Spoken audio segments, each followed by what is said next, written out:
Chapter 181, The Difference Between Mindset and Intentions. Tony Stark leaned back in the conference room's long, sleek chair, tapping his fingers on the polished table. "Dr. Banner's here only to recover the Rubik's Cube," he said coolly. "I'd appreciate your cooperation." From the far end of the room, Nick Fury strode in, eyes narrowing. "Cut the crap, Stark. You and I both know why you sent for Banner." He stopped a few feet from the table. "It's not about a toy puzzle. You want that cube as a doomsday countermeasure, something you can deploy the moment you sense trouble. And if Banner goes rogue, you'll find a way to control him too. Let's not pretend otherwise." Tony's lips twisted into a sardonic smile as he settled into the head chair. "So now I'm being accused of sabotaging our own forces by issuing a recall order?" Fury's expression hardened. "Don't twist my words. I answered the call because Blue Star was in danger. I'm here to help, not play your games." Tony met his gaze evenly. "Then let's see if you can." Bruce Banner stood silently just inside the doorway, the faint hum of the Rubik's Cube generator at his hip. He watched the two giants of strategy and power circle each other like wary gladiators, each certain he had the upper hand. And behind them all, the cube buzzed with latent energy, waiting for the moment someone would pull the trigger. "It's not some binding duty you have to fulfill," Nick Fury said, arms crossed as he surveyed the room. "If my presence makes you uncomfortable, just say the word and I'll leave immediately. Look around. You've got your guy who just thawed out of ice and has never seen the modern world. You've got a so-called genetically enhanced woman whose strength barely exceeds that of a fit athlete. And then there's the Hulk you can't control. What makes you think I'm the missing piece that'll help you win this coming war and save Blue Star?" Tony Stark heard Fury's insinuations, scanned the assembled heroes, and let out a sharp laugh. Fury's expression darkened, his glare radiating displeasure. "Doc," he said, nodding toward Bruce Banner, "your glittering playboy mind won't keep this lot calm when things go south. But I will. You can either stay mad in here, or you can lose it completely and run." Stark merely shrugged off the warning, turned back to Banner, and said coolly, "So, Bruce, what's our move?" Thor and Loki exchanged uncertain glances, neither daring to speak, afraid that even a whisper might draw Stark's scorn or earn them an unflattering nickname. Damien watched Tony Stark across the table, his voice low and tense. "Tony, you have no idea how much trouble my powers really cause." Tony raised an eyebrow. "Trouble? What are you talking about?" Damien exhaled slowly. "Do you know how many people would kill to have what I have? They envy me because they can't get it. The power inside me can turn the tide when ordinary people stand powerless. In an instant, I could save lives, become the strongest man on the planet." "But," Tony leaned forward, "you could be a hero." Damien shook his head, his expression haunted. "That's just it. I'm terrified of what I can do. I wake up wishing I could be normal, free of this power, free of the guilt that comes with it." Tony laughed, but it was harsh, unbelieving. "You think normal is the answer? You have no clue how that sounds." Damien's fists clenched. "Do you know how many people on this planet would give everything to change their lives the way I can? Yet I have the chance, and all I feel is fear." Tony stood up and took a step toward him, jaw set. "You really don't get it, do you? Don't start preaching at me." Damien felt his pulse pound in his temples. He forced himself to stay calm and met Tony's glare. "I'm not trying to lecture you, Tony. I'm trying to figure out how to live with this power. How do you do it? How do you carry that weight every day?" For a long moment, the two men simply stared at each other, genius billionaire and reluctant superhuman, each wrestling with the same burden in very different ways. Finally, Tony's shoulders sagged, and he let out a slow breath. "All right," he said quietly. "Let's talk about it.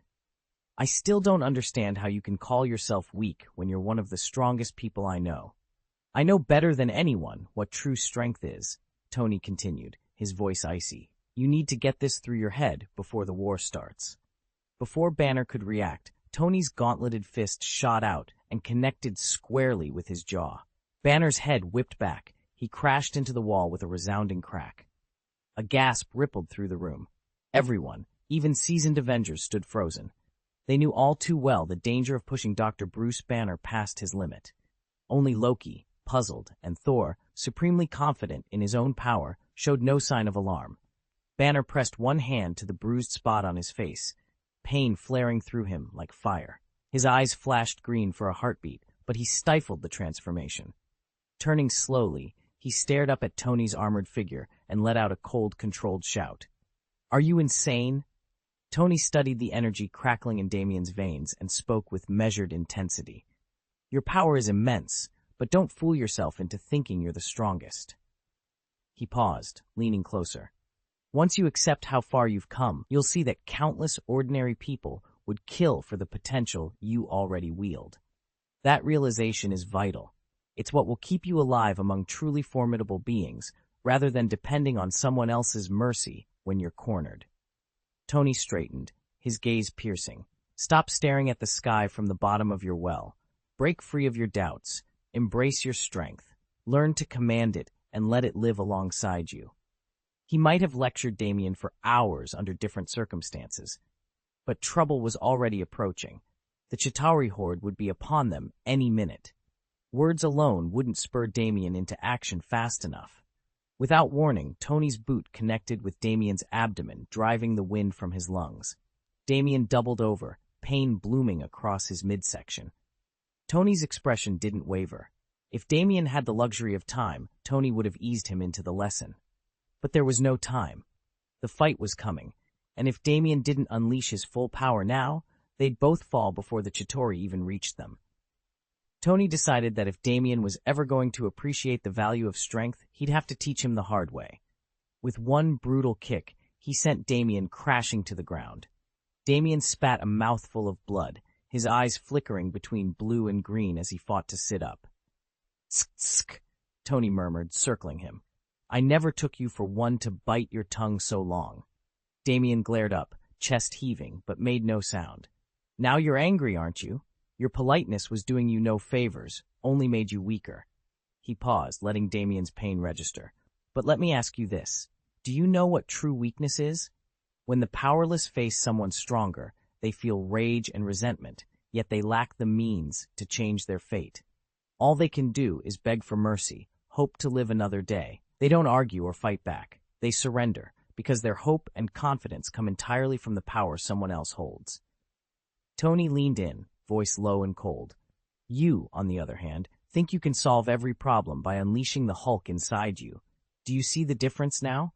Between you, with your power, and the truly helpless?"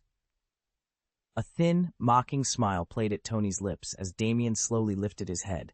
His eyes burned with a furious light, but for the first time, he seemed to grasp exactly what Tony was demanding of him. Chapter 182, Don't Let Them Laugh. "Tony Stark, don't push me," Bruce Banner warned, his voice tight with restraint. Tony's eyes never wavered. "It's not too late to back down, Banner." Banner forced himself to take a steadying breath and glanced around the flight deck of the airborne carrier. "Cool it, Tony. If I lose control up here, this ship goes down with me." Captain America, watching from the sidelines, shot Tony a worried look. "He's close to snapping," Steve muttered. "We need to clear the command center, now." Nick Fury didn't wait for further argument. "All non-essential personnel, evacuate the bridge immediately." Off to one side, Thor and Loki stood quietly, folding their arms as they took in the tense standoff. Thor leaned closer. "Brother, do you know what the Hulk truly is?" Loki's lips curled into a half-smile. "Bruce Banner is a genius, yes, but when he transforms, he becomes a towering green force of nature. If he turns into the Hulk here, he could rip this carrier apart." Silence fell as everyone braced for the moment that might change everything. Damien paced the length of Tony's workshop, his boots clanking against the metal grating. Sparklit schematics lay scattered across workbenches, but Damien barely noticed. "If you keep pushing me," he said, voice low, "it won't stop at bruises. I'll find a way to end you." Tony Stark leaned against a nearby console, arms folded, a slow smile playing on his lips. "So that's a threat, Damien?" He chuckled. "Welcome to my world." Damien's jaw clenched. He ran a hand through his dark hair, frustration and fatigue etched on his face. "You're the one who wields power, technology you always trust, to intimidate me. Why can't you admit you're different? Why not accept what's inside you and use it to open your mind instead of shutting everyone else out?" Tony straightened, his smirk widening. "If you want to talk power, fine, My armor runs on arc reactors and nanotech I designed myself. It's precise. Uncontrollable energy like yours? That's a liability. Damien inhaled deeply, letting the tension drain from his shoulders. Every ache in his body eased with that slow exhale. He met Tony's gaze evenly. Do you really think I can flick a switch and command this power at will? Like I'm some kid playing dress-up? He shook his head. Don't be ridiculous. Potty. Tony's grin faltered for the first time. For a moment, the workshop was silent except for the hum of machinery and the unspoken question hanging between them. Could either of them truly master what made them extraordinary? I spent countless days and nights refining and testing before I could finally master this technology. Yet from everything I've learned about you, you don't want to tame the power inside you. You're obsessed with eradicating the Hulk entirely. You'd rather end your own life than learn to control it. And still, despite that lack of control, the raw strength coursing through you fills you with a twisted arrogance, as if you're somehow noble for repressing your rage and choosing forgiveness. You secretly revel in that, don't you? Tony Stark's eyes glittered with contempt as he stared down at Damien. In one brutal motion, he grabbed Damien's hair and yanked him to his feet. His voice dripped with scorn. If the world weren't on the brink of war, your Hulk abilities might have been an asset. But someone who proclaims weakness while hiding such power? That's insufferable. A white-hot pain shot through Damien's scalp. He blinked up at the gleaming gold of Tony's mask, barely managing to speak through gritted teeth. You're going too far. Tony's lips curled into a patronizing sneer as he tightened his grip.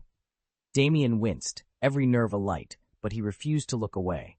The hallway echoed with their tension, and for the first time in days, Damien felt something stir inside him, a flicker of the rage he'd been so desperate to bury. Damien's eyes flared a vivid green as his frame swelled with raw power. That's right, he growled, voice rumbling in his chest. I'll show you what real strength looks like. Jarvis, open the hatch and plot the quickest course off this carrier. Tony didn't hesitate. Right away! The artificial intelligence voice answered instantly through the ship's speakers. Long before Tony even set foot aboard, he had instructed Jarvis to override every security protocol on the S-Shield carrier. Now one of its massive hangar doors began to grind open. Tony lunged forward and seized Damien's arm, just in time to stop him before the full Hulk transformation completed. The hulking figure froze, head shrinking back to human scale, muscles still rippling beneath green-stained skin. Across the deck, Nick Fury's eyes widened in alarm. He'd been curious to see if Stark could truly hold Damien at bay, but he hadn't banked on Stark's AI seizing control of his own vessel. Fury's jaw tightened as he stared at the widening chasm between his command codes and Jarvis's takeover. If Jarvis now had free reign over the carrier's systems, every classified file in S-Shield might be accessible to Stark's vault-like databanks. Shall we go have a closer look? Loki murmured, stepping lightly from the shadows as he watched Tony support Damien's heavy frame toward the open hatch. A sly grin crept across the trickster's face. He was always up for a little espionage. Damien was just about to unleash his transformation when he caught Thor's eye. If things go off the rails, he said in a low voice, I'll step in. Saul slid to his feet, a half-smile on his lips. All right, then let me come along. I want to see what this hidden strength of his really looks like. Loki glanced at them both. You two be careful. Once Damien shifts gears, there's no telling how much damage he might do, friend or foe. Thor grinned, gave Loki's arm a reassuring squeeze, and lifted off with Mjolnir crackling in his right hand. In a blink, they'd found the exit corridor and shot out of the chamber. Thrusting themselves upward, they punched through the clouds. At 9,000 meters, the air bit with bone-freezing cold, but gods feel no chill. Below them, a thunderous roar tore through the sky, primal, inhuman. Soul's eyes widened. That's him. Just then, Tony Stark's voice chipped in over comms. Hulk's on the move, putting everything I've got into this. In an instant, repulsor beams lanced from Tony's armor, searing through the tumultuous air. One struck the Hulk dead center, sending him sprawling like a meteor crashing down. As Hulk tried to gather himself, Tony unleashed a volley of sonic cannon blasts. Each roar of sound lit up the sky with strobing flashes, after images of Stark darting around the Hulk, hammering him relentlessly. A green glow flickered across Damien's skin. Saul and Loki exchanged glances, tension tightening their shoulders. The moment had come. Damien's eyes went bright emerald. With a deafening growl, he let the transformation rip free, and the battle in the heavens erupted all over again. Shockwaves rippled across the sky, and the thunderous roar of propellers filled the air, yet Tony's form remained a blur against the clouds. Loki dabbed at a cold bead of sweat on his forehead. Not all humans on Blue Star were weak, and Tony Stark was living proof.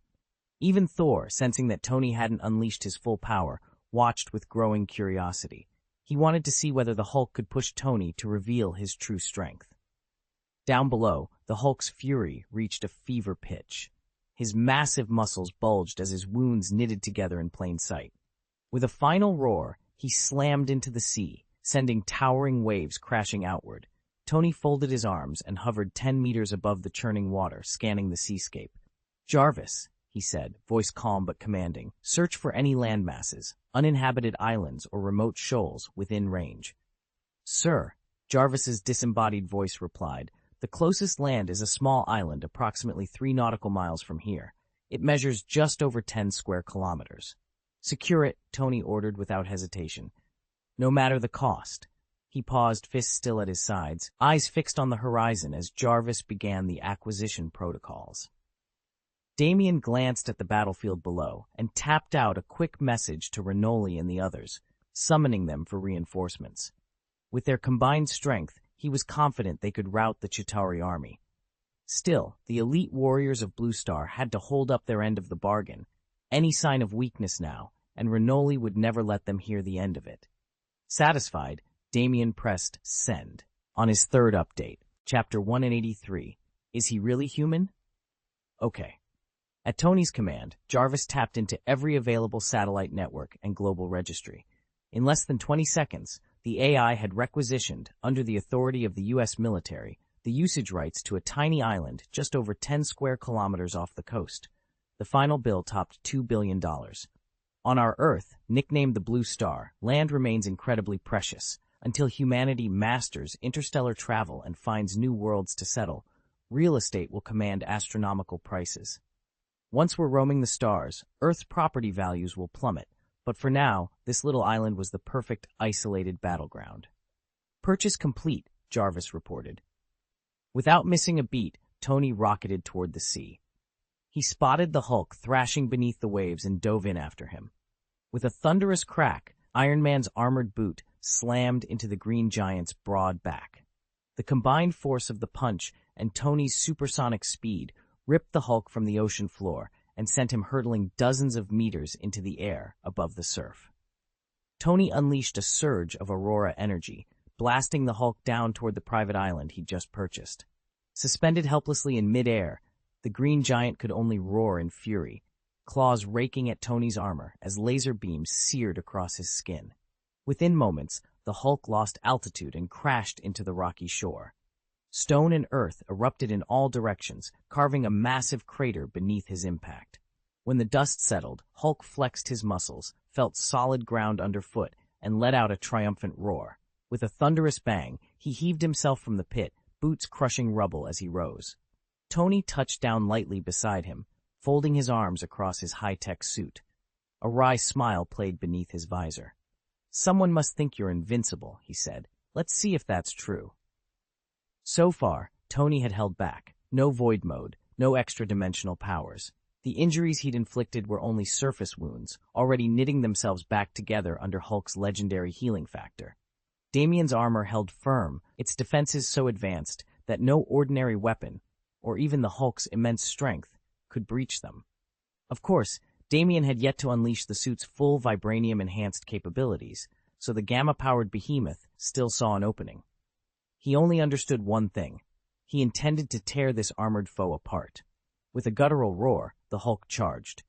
His massive frame pounded the ground like a living battering ram, each step sending tremors through the earth. Damien stood his ground, helmet visor glowing faintly as he tracked the onrushing giant. At the last instant, he pivoted smoothly to the side. The Hulk's fist smashed into empty air, the resulting shockwave rippling uselessly across Damien's gleaming plates. Enraged, the Hulk swung again, then again, unleashing a brutal barrage of wild punches. Yet each blow glanced off Damien's suit, producing nothing more than sparks and ringing echoes. Inside Damien's HUD, readouts scrolled in rapid succession. Defensive strength comparable to mythic armor, self-repair functions offline, but unnecessary under such punishing resilience. The Hulk's frustration only grew as he pounded harder, but no matter how ferocious his assault, he couldn't dent the unyielding shell. Damien remained unscathed, ready to reveal just how far his true power could go. Damien pressed himself flat against a shattered wall, eyes locked on the hulking war machine across the clearing. Sparks danced along its armored plating where Tony's repulsor blasts had struck. Turning to Damien with a wry grin, Tony said, "It only healed because its injuries were superficial. Its regenerative system is impressive, no question, but it can only patch up minor dings and scratches. Hit it harder and it won't recover so quickly." Damien crouched lower, heart pounding. "What about its offensive capabilities?" Tony studied the mech's massive cannon, then shook his head. "The firepower is intense, but the energy pulses move far too slowly. I can predict every shot coming. Plus, it's a land-only platform. At sea or in the air, it's useless. Its only real advantage is that near-impenetrable armor. If we can't find a way to break through, that defense might keep it standing longer than we can." He launched himself into motion with inhuman speed. 27 times he shifted his polymer weave armor in the past year. Now, at evolution level 207, the suit was the strongest version yet. Even stripped of his Iron Patriot plating, Tony boasted that he could keep pace with the Hulk in a straight-up brawl. "Watch," he called back, vaulting over a ruin. "No offense to Banner, my guy's a gentle genius, but when he's in Hulk mode, there's zero finesse. It's raw power and pure instinct. Give him a few lessons in combat choreography, though, and he'd be unstoppable." Damien allowed himself a brief smile. "Let's hope we don't have to test that theory. Right now, we need a way to crack this tank wide open before it regenerates again." Tony's repulsor gauntlet hummed as he prepared another shot. "Then let's get to work." Together, they sprung from cover, ready to exploit the mech's one glaring weakness, its reliance on brute strength and slow, laborious attacks. If they timed their strike perfectly, even its legendary armor wouldn't save it. While Tony spoke, he sidestepped another blow from the Hulk. The massive fist slammed into the ground, carving out a deep crater, but Tony himself didn't even flinch. Years spent with the Void, and following Damien's advice, had taught him to rein in his strength. In one smooth motion, he pivoted and lashed out with a whip-like kick to the Hulk's back. Clang! Clang! Clang! Steel plating cracked and fell away from the Hulk's armor. The force of the strike drove him headlong into a nearby hillside, sending a 10-meter section of rock and earth cascading down in a thunderous collapse. From the ridge above, Loki and Thor watched in stunned silence. "Purely his own power, isn't it?" Loki murmured. "Is he even human?" Thor wondered aloud. Loki shook his head in amazement. "According to his ID, yes, but given that strength, I can't say I believe it. And I almost forgot to mention, he can wield your hammer." Thor heard his brother's words and finally spoke. Loki's eyes narrowed as he stared at Thor. "He can lift Mjolnir?" Thor shrugged, a bemused smile tugging at his lips. "Apparently so." Loki threw up his hands. "Then why on Midgard did he give it back to you? Wouldn't any normal person keep that kind of power?" Thor shook his head.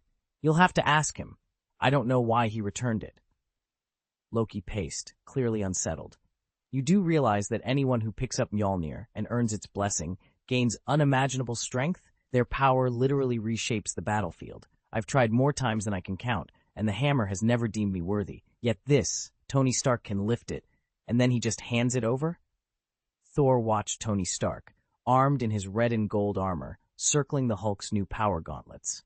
The armored genius was running diagnostics, each movement confident, precise. Thor let out a soft laugh. "Ask Quake." Loki halted mid-stride. "Quake?" he sneered. "I don't much understand Stark's ideals or his motivations. How could he ever gain the trust of someone like Quake?" Thor's expression grew earnest. "Exactly because she's a fighter, grounded and no nonsense. If Quake trusts him, it means Tony's heart is in the right place. Everything he does for our world. Blue Star, as he puts it." Loki crossed his arms, eyes fixed on Stark. He could see the determination in Tony's posture, the unwavering focus as he calibrated the gauntlets. A grudging respect flickered in Loki's gaze. "Fine," he muttered. "Perhaps there really is something noble in him after all." Thor clapped his brother lightly on the shoulder. "See? Even the god of mischief can learn to admire a man in an iron suit." Together, they watched as Tony activated the gauntlets. The Hulk's fists glowed with raw energy. It was proof enough. Tony Stark's genius and his seemingly impossible worthiness would aid them all in the days to come. Chapter 184. How much longer? Keep it up, big guy. Tony watched the Hulk struggle under the landslide, buried beneath tons of earth and rock. A satisfied grin spread across his face. It had been ages since he last sparred with a worthy opponent. He'd tried and failed to overpower heavy hitters like Damien and Guyi, and even the Destroyer during that last invasion. No matter how hard he drove his armor's repulsors, he couldn't breach its defenses. That was why he'd had to call Damien in for backup. Aside from a handful of top-tier heroes on Blue Star, there simply weren't many people who could stand toe-to-toe with him. And as for Saul, Tony had been itching for a one-on-one, but by the time Saul resurfaced, their mission to repel the Chitauri invasion took priority. Now, with the Hulk's near-invulnerable frame as his sparring partner, Tony had the perfect opportunity to unleash the fight he'd been holding back and sharpen his edge before the real battle began. Boom! The ground trembled as the Hulk rose from the wreckage of stone and mud. He balled his fists, fixed his glare on Tony Stark, and let loose a guttural roar. "That's right," he rumbled. "I'm just warming up. Time to show you what true strength really means." Tony watched with a wry smile, noting that the Hulk, though bloodied, stood firm. "Cut the act, big guy," Tony replied. "You're not as helpless as you pretend. And yes, the cosmos now knows of our Blue Star, but raw power alone won't save you or anyone else. Let me open your eyes." Without warning, the Hulk lunged, his fist arcing through the air. Tony pivoted on his heel, his repulsor-augmented boots lifting him into a swift, blurring dash that placed him behind the green behemoth. In an instant, dozens of whip-like cables snapped out from his armor, lashing across the Hulk's back. They didn't pierce his thick hide, but the sting drove a roar of pain from the giant's throat. The Hulk staggered, then swung around, tearing free a chunk of ruined wall and hurling it at Stark.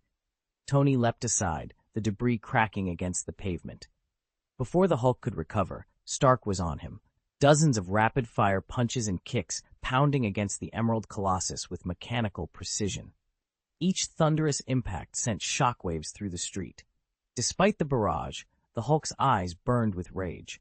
He planted both feet, braced his shoulders, and lunged forward. The battle between the brute force of Gamma and the ingenuity of Stark technology had only just begun. Bang! The crack of stone shattering underfoot rang out across the tiny island as Damien's hulking form was hurled through the air.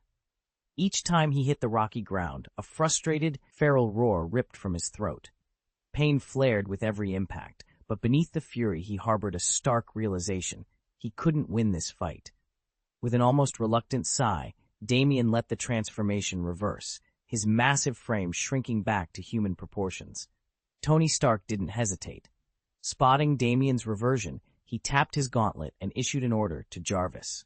Armor plates whirred through the sky, raining down and snapping themselves into place around him. Within seconds, Tony was fully suited up and ready for action. Damien lay on the ground, chest heaving, as his mind replayed the brutal exchange. Even in human form, he saw every punishing blow the Hulk had taken. He remembered waking after previous transformations to news reports of the destruction Hulk had wrought, reports that never captured the pain or confusion he felt. But against Tony Stark's advanced arsenal and battlefield savvy, the Hulk had stood no chance. The defeat was so decisive that, mid-fight, he'd relinquished control back to Damien simply to end the agony. As silence settled over the shattered landscape, Damien closed his eyes, steeling himself for whatever came next. Dr. Damien lay on the concrete, every nerve in his back singing with leftover pain. His skin was smooth and unmarked. The Hulk's regenerative powers had already erased the bruises and cuts Tony Stark had just dealt him, but the dull, heartbeat-driven ache remained, a stubborn reminder of the brutal last few minutes. He let out a slow breath and forced himself to sit up, wincing. Tony Stark strolled toward him, armor plates clicking softly with each step. His expression was unreadable beneath the helmet's gleaming faceplate. Damien lifted his head and met Stark's gaze. "You win this round, Tony," Damien said, his voice rough around the edges. Stark stopped a few feet away, arms folded. "Call it a discussion," he replied. "A very one-sided discussion. I wasn't trying to kill you, Damien. You're not my enemy." Damien frowned. "You certainly knocked the fight out of me." Tony shook his head. "That's not the point. Out there," he gestured toward the skyline, "there are civilizations armed with weapons far deadlier than mine. If they see you as a threat, they won't hesitate. They'll finish the job." Damien's chest tightened. "You're talking about interstellar war." "Exactly." Tony's voice grew serious as he peered down at Damien. "I've been tracking alien fleets moving into our sector, Chitauri forces, hostile contingents from other worlds. If they attack Blue Star, they won't offer negotiations. They'll annihilate anyone who stands in their path." Damien swallowed. "So what do we do?" Tony shrugged. "We prepare. We fight smarter and faster than they do. Today, you survived because I didn't want you dead. Tomorrow, the stakes will be higher. You and I, we've got to be ready to lead humanity's defense." A soft wind blew over the ruined rooftop, carrying the distant hum of alarms and the faint glow of emergency flares in the sky. Damien flexed his shoulders, easing the last of the ache. He met Tony's gaze with new resolve. "Then let's get to work," he said. Tony gave a curt nod. "Welcome aboard." He turned and strode away, armor joints whirring. Damien pushed himself to his feet, feeling the weight of what lay ahead, and the fierce determination that he would face it head-on. "It's not that people don't want to fight back," Tony Stark said, his tone even but firm. "It's that they lack the power to do so. When you're outmatched, your only option is to run and pray you live to see another day. But you aren't like anyone else. You're an ordinary man who can become the Hulk, an unstoppable force. That strength gives you choices that others can't even imagine. Don't ever forget that. I don't want to see you sulking around, pretending you're weak when you've got power coursing through your veins. If I catch you whining about your curse again, I won't just break the Hulk, I'll break Damien too. I'll beat you until you understand how damned lucky you are to have this gift, instead of treating it like something to escape from." Tony paused, then reached out his hand. Damien hesitated only a moment. He had just witnessed Tony subdue the Hulk, after all, but finally he clasped it. With a steady pull, Tony hauled him to his feet. Damien squared his shoulders, taking in the weight of Stark's words. He opened his mouth to argue. He'd been beaten plenty of times before, but no words came. Instead, he nodded. "All right," he said quietly. "I'll think on it. Just so you know, I'm not doing this just for you." Tony offered him a tight smile. For the first time, Damien felt the burden of his power shift into something like purpose. And as they stood together in the workshop's soft glow, he knew the real work was only just beginning. "It's not that I'm ignoring your feelings, Bruce," Tony said, his voice low but firm. "But Blue Star's situation is dire. They have almost no protection from any real heavy hitters. You're one of the strongest people I know, and I need you in this fight. Stand by my side in the coming battles, and help me end this war with as few casualties as possible." Bruce Banner stiffened, then relaxed slightly as Tony's hand came to rest on his shoulder. Tony hated that it felt like he was strong-arming his friend, but time was slipping away. Even if he managed to recruit Renoli and Saul's forces, it would only drag the war out longer, and the longer it went on, the more people would die. He needed every ally he could muster to crush the Chitauri quickly and decisively. "How soon are we talking?" Bruce asked, uncertainty and resolve mingling in his voice. Tony drew in a slow breath, his gaze drifting toward the horizon. According to the original strategy, Loki's timetable, how long did it take him to gather the Chitauri army? He threw his voice out into the gathering dusk, as if demanding an answer from the sky itself. Bruce watched him, heart pounding, realizing just how high the stakes had become. Damien checked his watch and frowned. "If I stall any longer, they'll start questioning my motives." Loki met his gaze. According to the original schedule, everything had to be wrapped up within a week. Damien's jaw tightened. "Even if I go along with you, that timeline doesn't change. Push it past a week, and they won't buy it." Having witnessed Tony's raw power, Loki dropped his usual artifice and spoke with surprising candor. When Damien voiced his concern, Loki nodded and began to explain the next steps in detail. Chapter 5 is now live. Please vote and share your feedback. Chapter 185, Willingness is not an obligation. Within a week, Bruce Banner's voice wavered. That's impossible.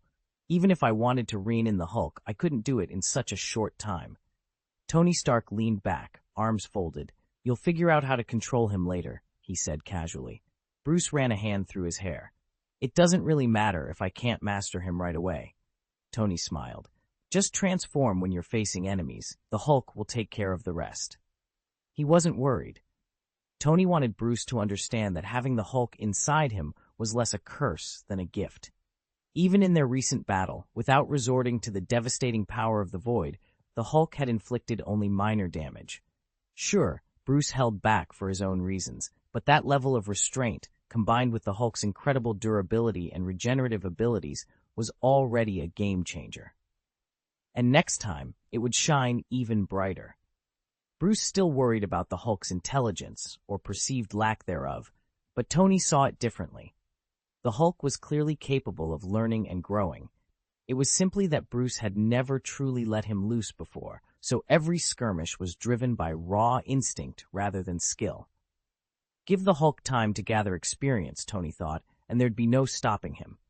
Tony watched Bruce's training session with keen interest, hoping that the Hulk would soon learn to harness Banner's intellect. When the lesson ended, Thor approached him, genuine admiration in his eyes. You hide it well, Stark, Thor said softly. I've seen you wield tremendous power without a suit of armor. Tony shrugged, offering a wry smile. These are just self-defense techniques I picked up for tight spots. I still rely on my tech for the heavy lifting. Thor chuckled. Even so, what you showed today was remarkable. Tony grinned back. I'll take the compliment. Thor's expression turned contemplative. All the same, your abilities weren't born of nuts and bolts alone. Damien granted you that gift, didn't he? At that, Tony hesitated for a heartbeat, weighing whether to deflect. Then he nodded. Yeah, Damien is the one who gave me this power. Thor nodded in return, pleased by Tony's honesty. I thought as much. Tony leaned back against the training mat, his tone more serious now. Truth is, without the Void, I'd probably be tied up with the glorious evolution. I've got my brain for breakthroughs in science and engineering, sure, but my body's still fragile. Trust me, even if I dive into genetics and inject myself with a super soldier serum like Steve Rogers, I'd only peak above average humans. I wouldn't become inhuman. Silence settled between them as Stark quietly acknowledged the debt he owed. Damien's power was the difference between a brilliant inventor and something far more, something beyond human limits. Tony Stark wiped a bead of sweat from his brow as he watched Bruce Banner's transformation into the Hulk. Even the Hulk's raw, unbridled strength couldn't match the power Damien had lent him. Stark shook his head, half in awe, half in relief. Just as I thought, Damien isn't your run-of-the-mill genius.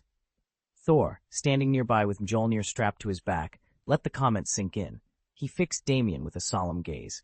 To grant someone the Hulk's power, and on demand, your strength must rival that of a god. From the shadows, Loki's lips curled into a wry smile. He folded his arms and tilted his head. Tell me, does most of Damien's bestowed power take physical form, or are there subtler gifts at work?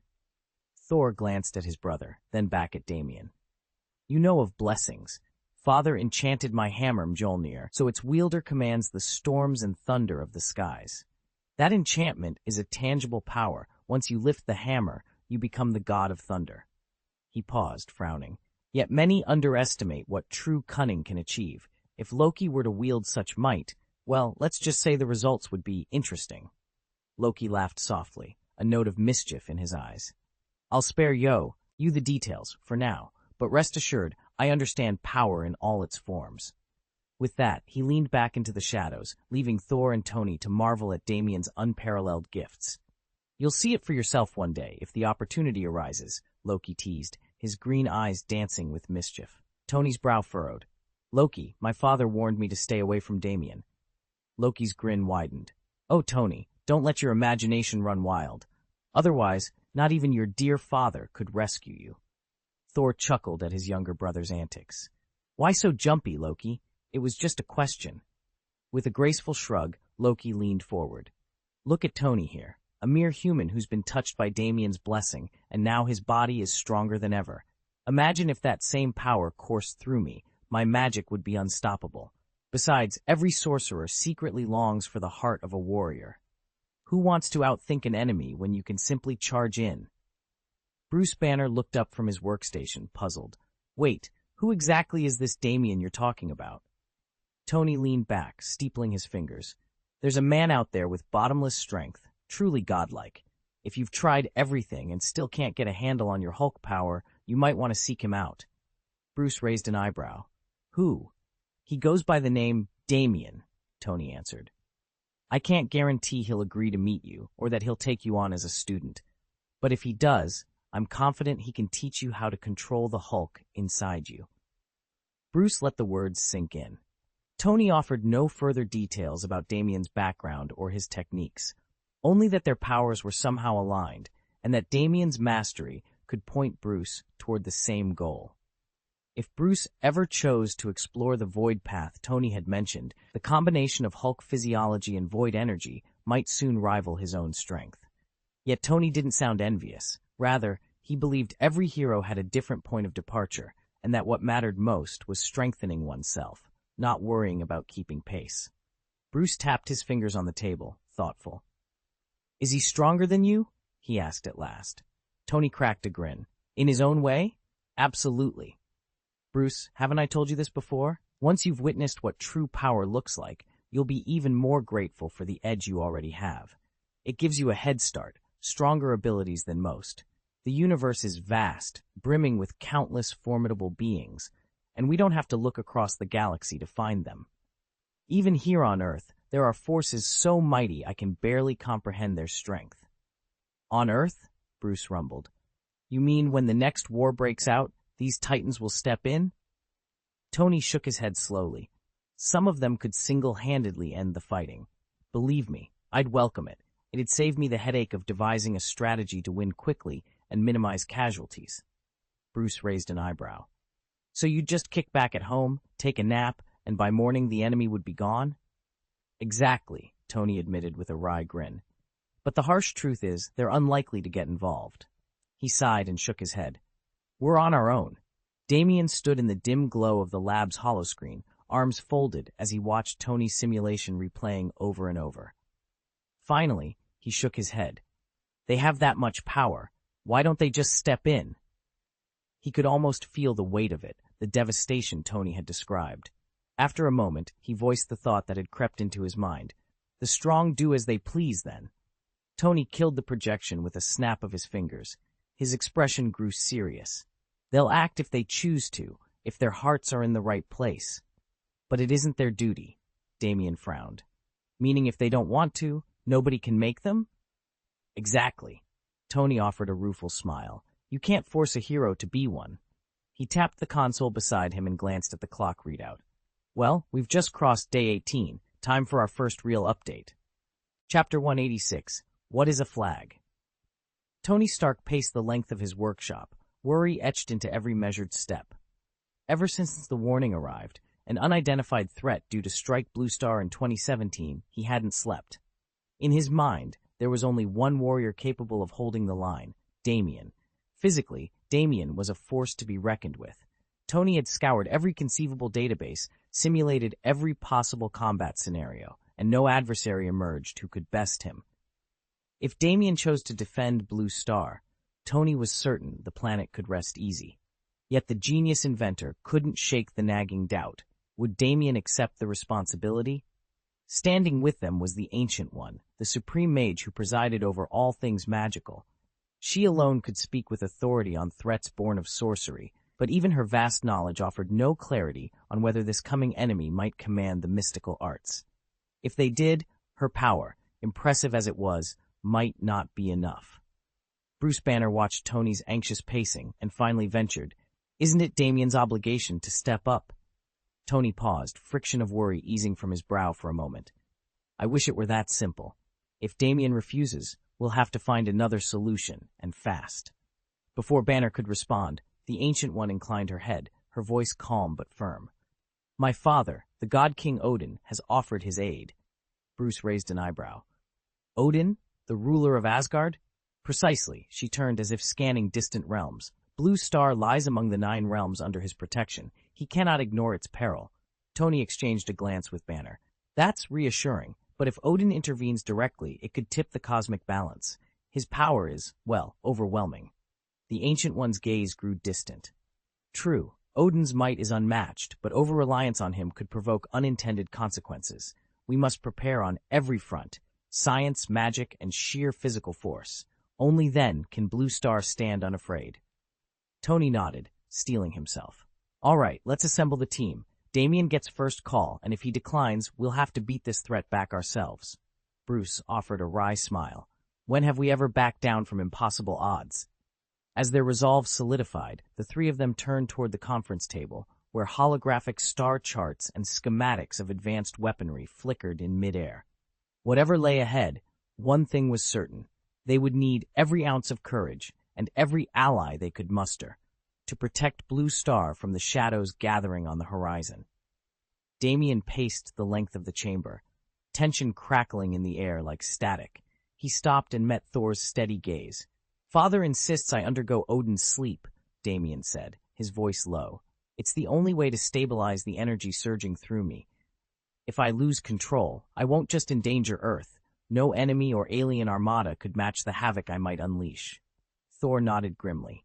He realized the formidable forces Damien had alluded to were none other than the Supreme Mage, Damien's father, and other powers beyond Asgard's influence. That's why he sent you here, Thor said.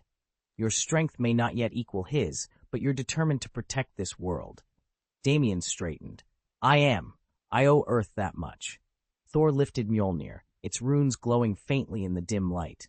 As Asgard's prince, he regarded the people of Earth as his own charges among the 9 realms. He let a confident smile surface.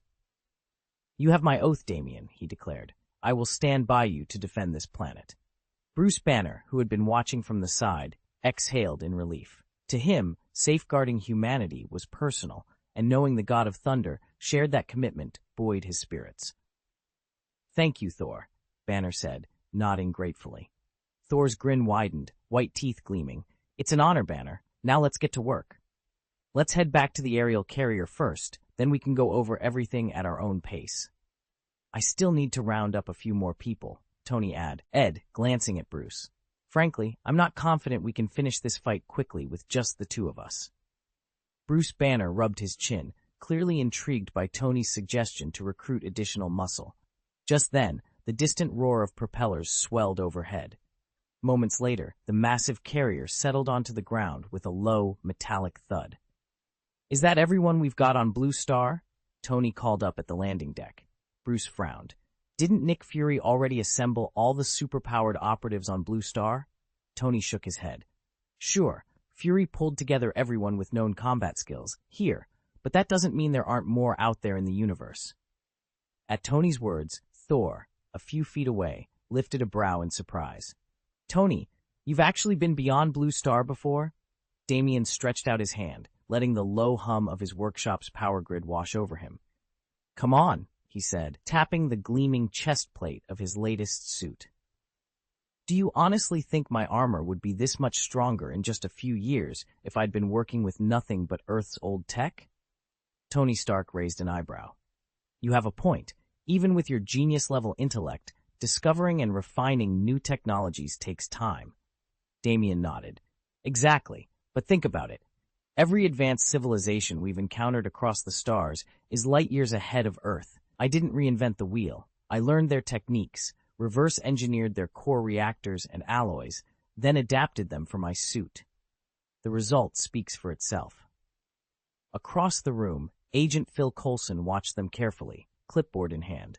Tony glanced at him and then back at Damien. I'm not denying your results. When Renault and the rest of the delegation arrive, Saul and the other S.H.I.E.L.D. brass will see everything for themselves. Damien let out a soft laugh. That's fine. I've got nothing to hide about going off-world. If I did, S.H.I.E.L.D. wouldn't have sent Coulson here to hash this out, would they? Tony folded his arms. Which brings me to my next point. What do you say about letting S.H.I.E.L.D. borrow the prototype ship for a short-term analysis? I'd like to see how their engineers interpret those new thrusters and shields. Damien's smile faded. I'm willing to loan them the fighter, but under strict conditions. I won't hand over any blueprints or schematics. You remember what I told you about S.H.I.E.L.D. There are factions, spies in their midst, and they're not always all on the same page. Even if they were, I'm not comfortable giving away technology that, if misused abroad, could spark a crisis before anyone even realizes what's happening. Tony considered this, then nodded. Fair enough. A hands-on inspection only. No copying, no data transfers. Damien extended his gloved hand. Deal. Coulson hesitated, then stepped forward to seal the agreement with a firm handshake. In that moment, the fragile alliance between a driven inventor, a skeptical billionaire, and a shadowy agency felt both powerful and perilously thin. Chapter 8. The Road to the Stars. Damien leaned back in his chair, watching the stars drift past the viewport. You know, he said slowly, instead of worrying about training me, maybe we should just let me learn on my own. When I've mastered enough technology, I can lead humanity into the interstellar age. Banner raised an eyebrow. You really think that's enough? All those wars over land, resources, old grudges between races, the moment we break free of planetary limits, when land and energy aren't scarce anymore, most of those conflicts will lose their fuel. Once we're truly interstellar, we could form something like a united humanity, just like other mature civilizations we've observed on distant worlds. Damien nodded. That's the hope, but talk is cheap until you've crossed light years in a fighter cockpit. He glanced over at Tony, who was polishing the hull plating beside him. Tony chuckled. Funny you should mention it. I didn't just talk my way out here. I flew. Space fighters aren't just in the movies. A few days in hyperspace, and you can cross hundreds of thousands of light years. Banner's jaw dropped. You flew yourself? How? Where did you even get one of those ships? Tony shrugged nonchalantly. Bought it with my own credits. Took me a while to save up, but I did it. No fancy manufacturing. Just cold, hard cash and a broker in the Vega sector willing to cut me a deal. Damien shook his head in amazement. I don't have the technical chops to build a fighter, let alone customize warp drives. He paused. Mind if I take a look inside? Tony smiled. By all means, come on in. Damien stood and followed Tony through the hatch into the cramped cockpit. Panels of blinking lights and touchscreens surrounded them. The hum of the engines vibrated through the floor. It looked every bit as sleek and deadly as a military-spec ship, but with a few personal touches too. A pair of photo frames on the console, an embroidered patch of a hunting falcon on the pilot seat. It's amazing, Damien breathed, running his hand over the cool metal. Every button, every gauge. I can't believe you flew this solo. Tony leaned back, crossing his arms. When you're determined to see the universe, you make it happen. And once you've tasted these stars, there's no turning back. Banner joined them at the cockpit entrance, arms folded. All right, Tony, you've convinced us. But remember, this isn't just about thrills. It's about paving the way for everyone else, including Damien here. Damien grinned. I'm ready. Let me learn. Let me fly. And one day I'll bring humanity along. He tapped the main console. Hyperspace jump in 3, 2, 1.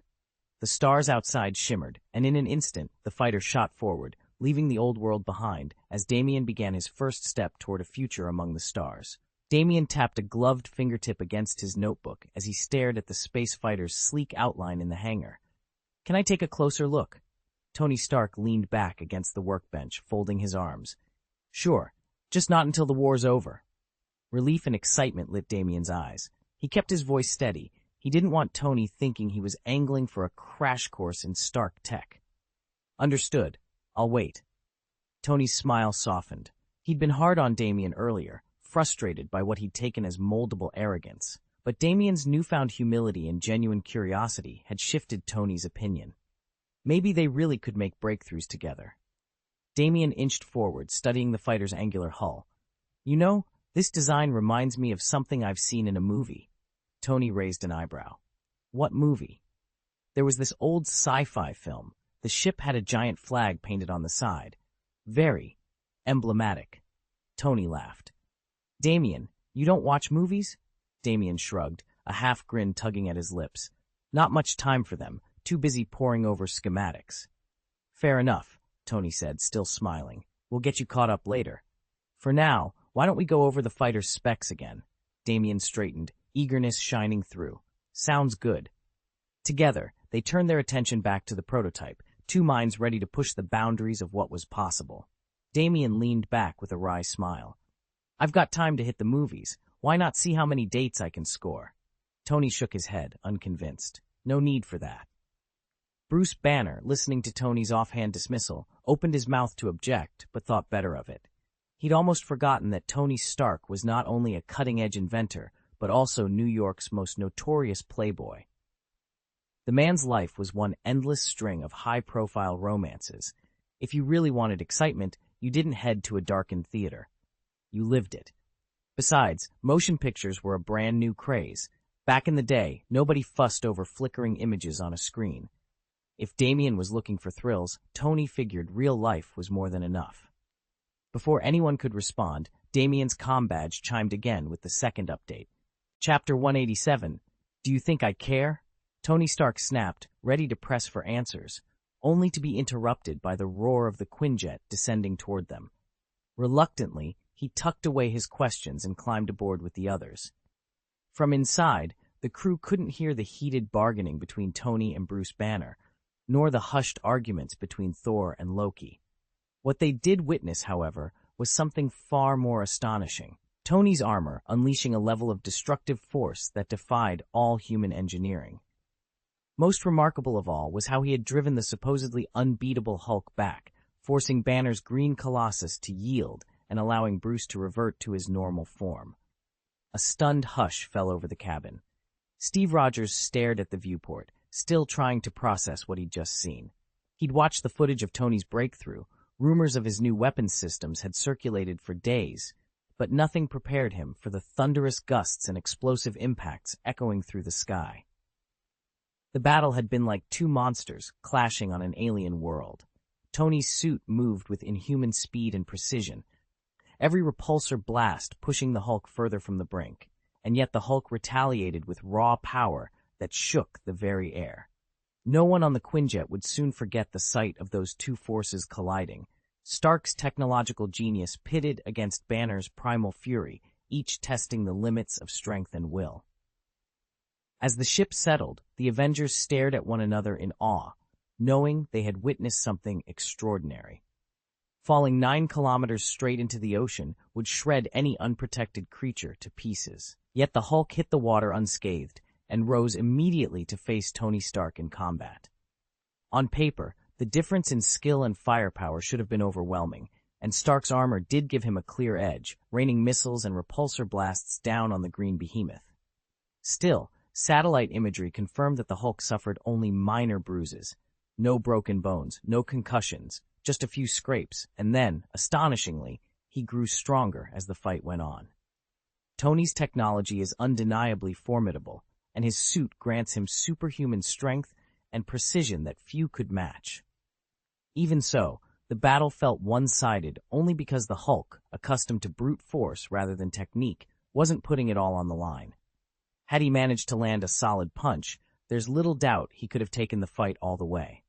In the end, when rage subsided and Banner re-emerged, it was plain to see that neither man was strictly human anymore, but rather living testaments to powers beyond ordinary comprehension. Damien had always assumed that without his steel armor, Tony would be powerless. Now he realized how utterly arrogant that belief had been. Whether it was Tony's groundbreaking technology or his raw physical strength, he far outclassed Damien. Only now did Damien understand what Tony meant when he said Damien had been peering at the sky from the bottom of a well. His own perspective was frozen in a past when he believed himself the strongest of all humans. First things first, Damien said, turning to the assembled team. We need to map out everyone's strengths. Each of you should be clear about what you bring to the table. He paused, then added, We can talk weaknesses later, as the situation requires. I'll review them directly in the video briefing I'm preparing. Damien checked his wrist comm. I have a few more tasks to handle right now. I'll go into more detail soon. Loki, contact Barton and Dr. Eric Selvig and have them join us immediately. He looked over at Bruce Banner. Dr. Selvig, Bruce, once you're both here, I want us to work on a reliable method for opening and closing the portal. Damien's gaze swept the room. Our objective in this engagement isn't to annihilate every Chitauri soldier we encounter. Instead, we need to disorient and punish their forces, drive them toward Blue Star, where they'll be vulnerable. Controlling that portal is crucial. If we time its opening and closing precisely, we shape the battlefield to our advantage. He straightened, determination firm in his voice. That's the plan. Let's get to it. If the progress isn't adequate, we'll delay the launch, Tony said briskly as he strode into the hangar's elevator. I've got other tasks right now. Let's talk later. He didn't wait for a reply. The doors slid shut, and he was gone. Nick Fury clenched his jaw. What was that all about? Thor folded his arms, frowning. Does Stark think this helicarrier is some sort of transit hub where he can come and go on a whim? Fury shot him a glare. He's here to recruit our aid, though he didn't exactly ask for it. He just assumed we'd comply. Thor arched an eyebrow. And if we refuse? If we can drive the Chitauri army back through the wormhole, that's fantastic, Fury said, voice tight. But who's to say how many lives we'll lose in the process? Perched on a nearby console, Loki let out a mocking laugh. He uncrossed and recrossed his legs, the corners of his lips twitching in amusement. You worry too much, Director, as if you'd leave New York to its fate if there were any other choice. Fury's eyes flashed, but Loki only grinned wider. The tense silence that followed was testimony enough to the urgency of their situation. Watch your tone, Loki. Loki's mocking smile and disdainful glare made Nick Fury's veins stand out at his temples. Fury leveled a cold stare in return. You dare threaten me? Loki shrugged, his voice cool and emotionless. Do you really think I care about humanity's survival? I'm cooperating not for your sake or because I fear this rust bucket of a battleship. Fury bristled. Loki continued, fixing Fury with a steely gaze. I'm doing this for Thor and Tony Stark, and neither of them answers to you. Thor stepped forward, placing a calming hand on his brother's shoulder. Easy, Loki. Loki's eyes flicked to Thor. The Prince of Asgard and the genius Tony Stark were the only ones he respected, stronger and more unpredictable than any S.H.I.E.L.D. agent or alien invader. The Hulk might boast raw power, but with minimal intellect. As long as he steered clear of the Hulk's rage, he'd have no trouble. Fury clenched his fists but said nothing. Thor leaned in and whispered, We agreed to help, together. He shot Fury a knowing look. If hostilities broke out, he'd side with his brother. Loki nodded once, sharp and decisive. Very well, for Thor and Tony Stark. Thor gave Loki a reassuring clap on the shoulder. Relax, brother. Loki caught the meaning behind Thor's words and managed a faint smile. Then he fell silent, and throughout it all, he wouldn't meet Nick Fury's eyes. Fury's temper flared. He toyed with the idea of calling in Captain Marvel to force Loki's cooperation, but the image of Odin, the god king who watched over Thor and Loki, held him back. Provoking Odin could unleash catastrophic consequences on Blue Star, the main battleground in this war. Swallowing his anger, Fury turned to Bruce Banner. Dr. Banner, any idea how long before the Chitauri fleet arrives? Captain America, Steve Rogers, noticed the shift in the room's tension and looked to Banner, who had broken the awkward silence. According to Loki's original timeline, we should have the portal operational within a week, Steve said. That means, at most, 7 days until the gateway opens, Tony added. Steve nodded. Any longer and the Chitauri will start asking questions. Yet if our experiments run into trouble, it's better to invite suspicion than to risk an unstable channel. So we might need a few extra days, Tony conceded. Bruce Banner absorbed Steve's meaning and stepped forward. Understood. I'll include these caveats in the next report. He tapped a few keys, dispatching their third status update. Chapter 188, The Eternal Nature. Does Loki have a precise timetable? After Bruce Banner raised the question, Steve Rogers turned to Loki, his gaze sharp. In a war, every hour counts. We need your best estimate. Loki's lips curved into a lazy smile. American soldier, though you may lack raw power, you have the audacity to question a god. I admire that. Tony Stark leaned forward. He's at least more pleasant to look at than a certain Black Widow. Loki chuckled softly. Very well. I can delay our targets for up to 10 days. Banner frowned. Any longer, and they'll become suspicious, realizing I've altered their timeline. They'll know I'm playing both sides. Steve exchanged a glance with Thor. If that happens, the Chitauri won't be our only problem. Loki's amusement flickered into something darker. Oh? You think there's more at play here? Before anyone could answer, Thor stepped forward, Mjolnir in hand, voice booming. Enough riddles, Loki. What haven't you told us? Loki stood at the head of the war room's long table, a faint smile playing on his lips as he addressed the gathered heroes, and their restless skepticism. I can't divulge every detail, he began, voice smooth as silk, but rest assured, the Chitauri army does not march alone. They have powerful patrons pulling the strings. He let the words hang in the air before continuing. Think about it. If Thanos had no leverage, why would he risk an all-out invasion of Blue Star? Murmurs rose around the room. Nick Fury folded his arms and leveled a steely look at Loki. That's a convenient claim. What proof do you have? Loki's grin widened.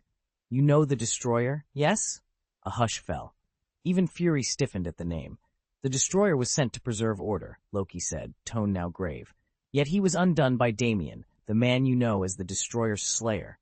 A single human struck down Asgard's mightiest construct. Damien.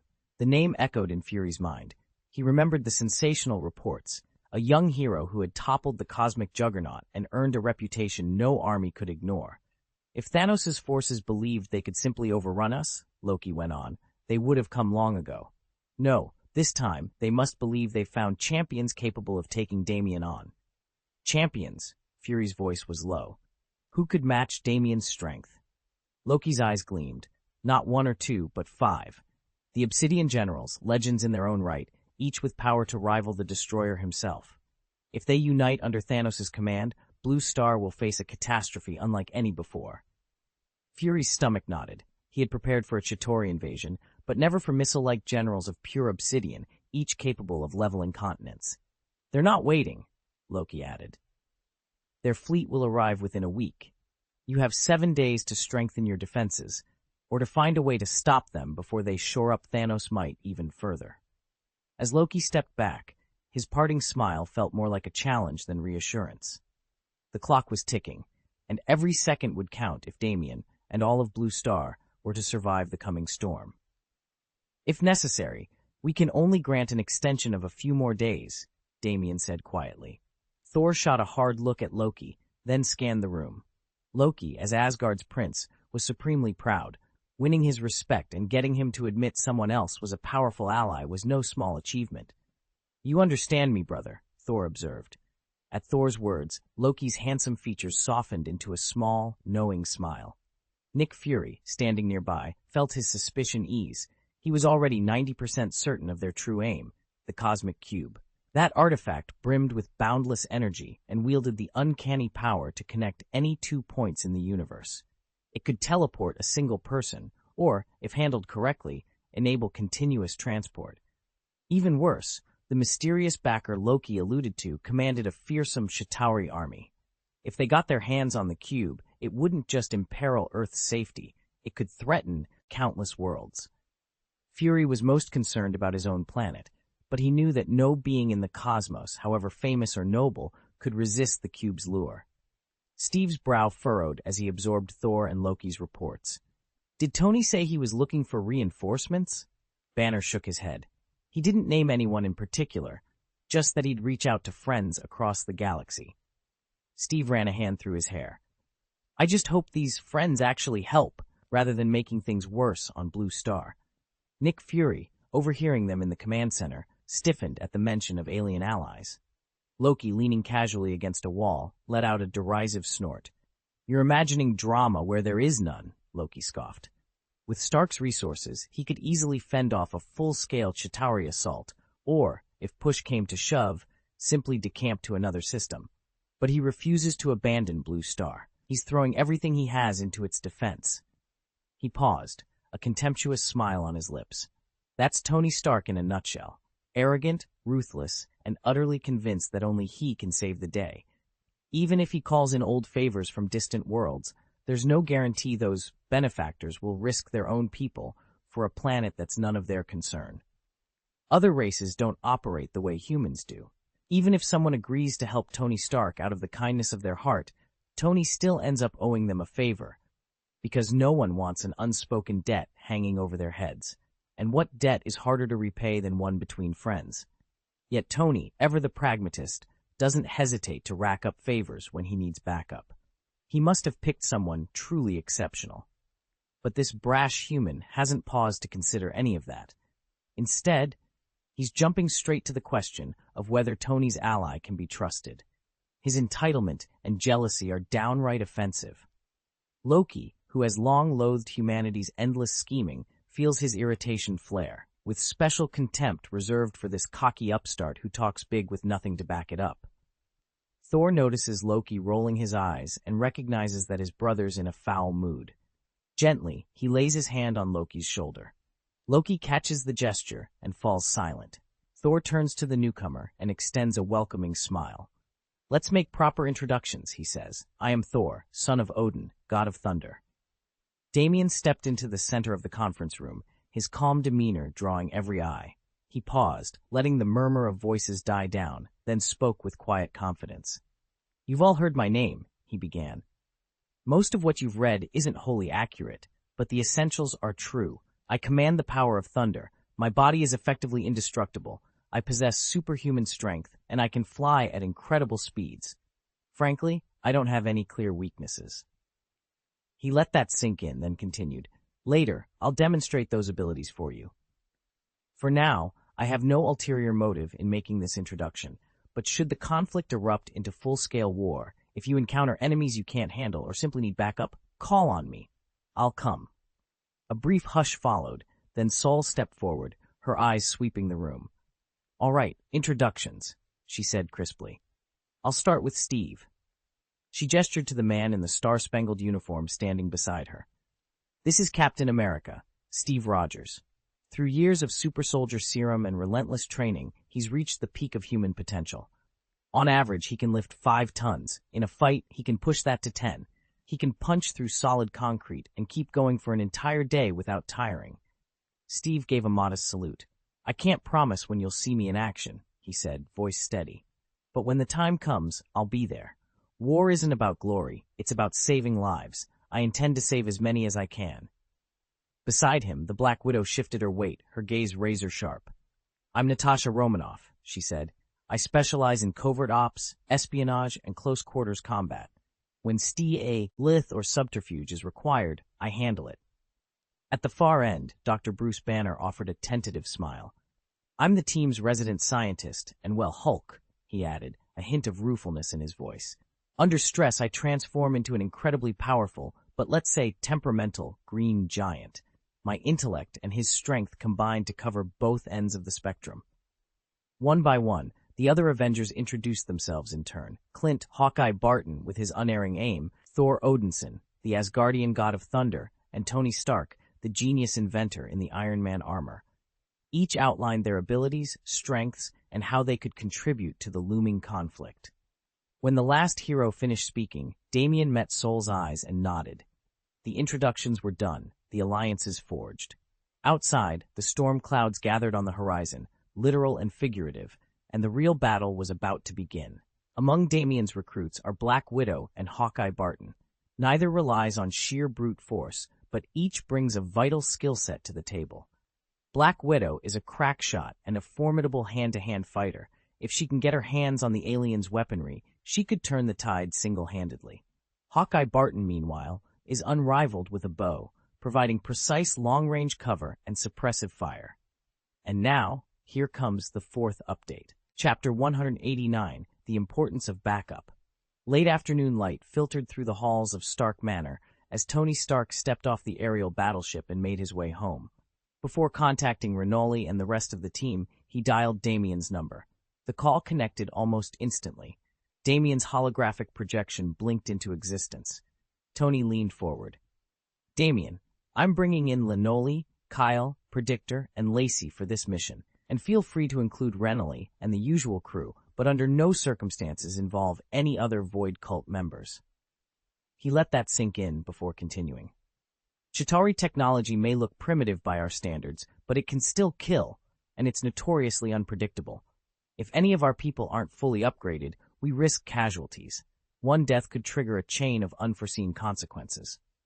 Damien nodded slowly, his expression serious. Understood. I'm happy to owe you a favor, but I won't send anyone to their death. Tony allowed himself a faint smile. That caution was exactly why he'd called Damien first. Over the past year, Renoli's group had trained harder than ever. Each of them was now a powerhouse, capable of facing overwhelming odds. With their backing, Tony was confident they could not only survive the coming conflict, they'd come out of it unscathed. Tony surveyed the battlefield.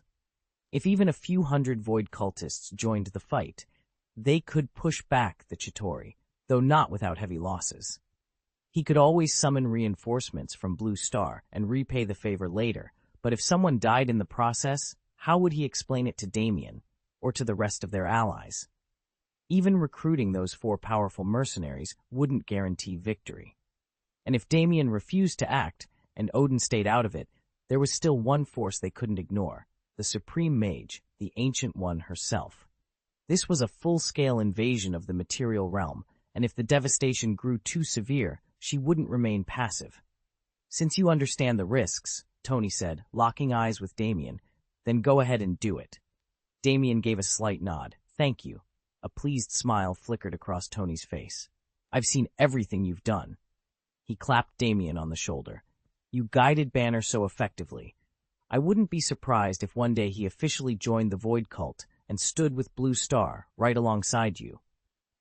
Damien returned the smile, resolve shining in his eyes. Damien tapped his communicator thoughtfully. I haven't really considered whether there might be other Void Cult operatives on Blue Star. Tony's voice crackled through the speaker. I only realized Banner was struggling with his mindset. He's a powerful man, but he's been convinced he's weak. Frankly, that infuriated me. But once I helped him set his thoughts straight, Tony went on, I discovered Banner is genuinely decent, honest, friendly, and true to his word. Damien smiled wryly. He claimed he hated the praise, but I think he enjoyed it, whether he admits it or not. Tony laughed. Don't worry about it. You'll meet him soon enough and form your own opinion. Fair enough, Damien said, rolling his shoulders and reaching for his bag. I've got business to handle. All right, get on with it, Tony replied. Before Tony could say more, Damien cut the transmission. He paced toward the docking bay, then paused and pulled out his comms pad. A few quick taps later, he'd connected to another line. Long time no hear. Over a year, isn't it? Damien greeted the new contact. A familiar voice answered, warm and cautious. Tony, what's keeping you so busy back home? Chapter 7. A Call for Aid. Damien tapped the holo screen and watched the icon pulse. It's been ages since I last set foot on Void Island, he said, trying to sound casual. In an instant, Kyle's round, gleaming head filled the frame. He barked a hearty laugh. Where have you been hiding, Daz? We've missed you. Damien forced a smile. I was hoping to swing by soon, only something's come up at home. I can't leave just yet. He'd meant to reach Renoli, but Kyle picked up. Undeterred, Damien pressed on. Truth is, I'm in over my head. I might as well have trekked all the way to the Three Treasures Palace for nothing. Kyle's laughter faded, replaced by concern. What happened? With a tap on the screen, Damien switched the call to Renoli. The image dissolved into the young warrior's sharp, handsome features. Renoli arched a brow. Lay it out, Damien swallowed. The Chitauri attacked my homeland. There was a stunned silence. Then Kyle clenched his fist.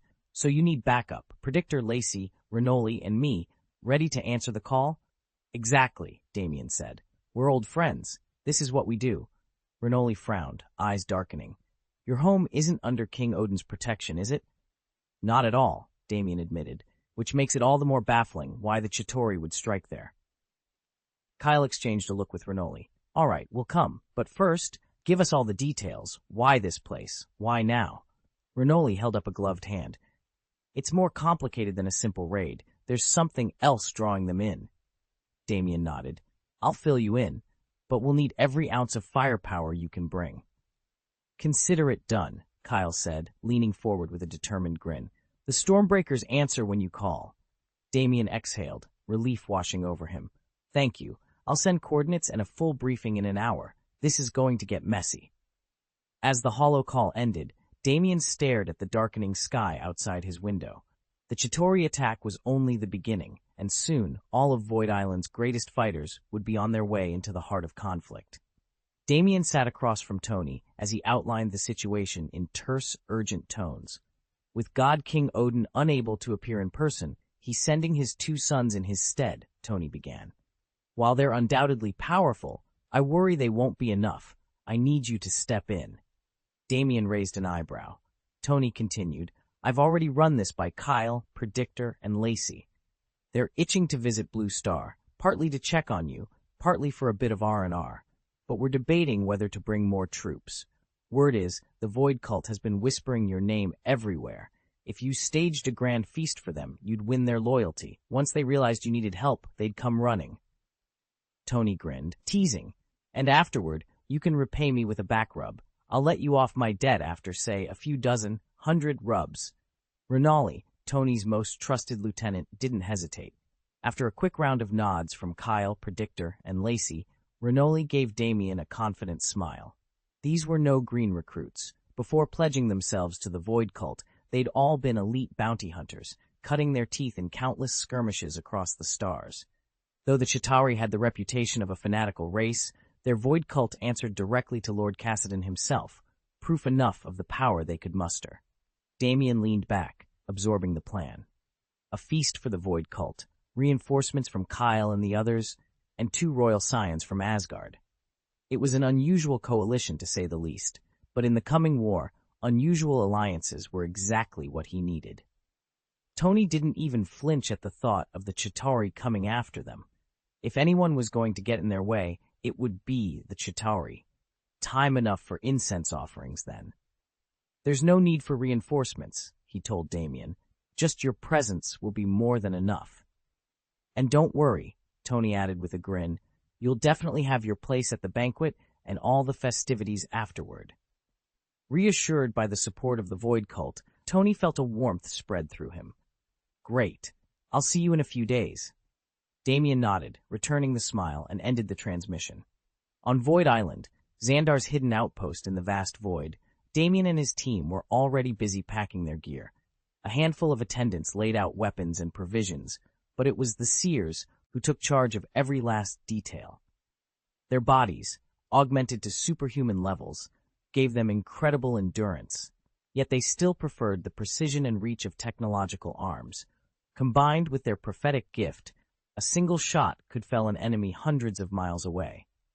With equipment stowed and weapons checked, Damien led the way down the sandy slope toward a medium-sized battleship beached on the shore. The engines hummed in readiness. Soon they would set out to join Tony and confront whatever the Chitauri might throw at them. Damien stood on the loading ramp of the mid-sized battleship, watching Lacey shift the sleeves of her white t-shirt and tug at her denim hot pants. She gave him a curious look. So, C-53 Blue Star, what's it really like over there? Tony warned us we haven't fully entered the interstellar age yet, Lacey continued, brushing a lock of hair from her face. He said not to expect miracles from our tech.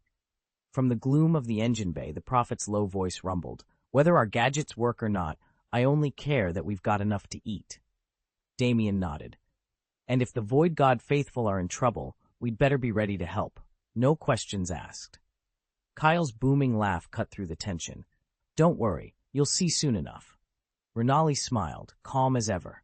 All in good time. With a final check of their gear, the 4 of them boarded the ship. The engines hummed to life, the docking clamps released, and the battleship slipped silently into the star-studded void. Chapter 190, Earning Money This Way is Impossible. As soon as Tony re-established contact, he treated himself to a hearty, home-cooked meal. He'd been starving, and then headed straight for the S-Shield helicarrier. By now, the core team of Avengers had all met one another. Loki, predictably aloof, still kept his distance, but Thor's easygoing nature had everyone laughing within hours. Steve Rogers used the opportunity to press Thor for details about the wider cosmos. In just the past few days, Steve had seen technologies and threats he'd never dared imagine, yet he wouldn't dream of quizzing Tony Stark directly. Aside from Stark himself, no one aboard knew more about the universe's hidden dangers than the Thunder God. Suddenly, Tony's voice rang out across the deck. How's everything coming along?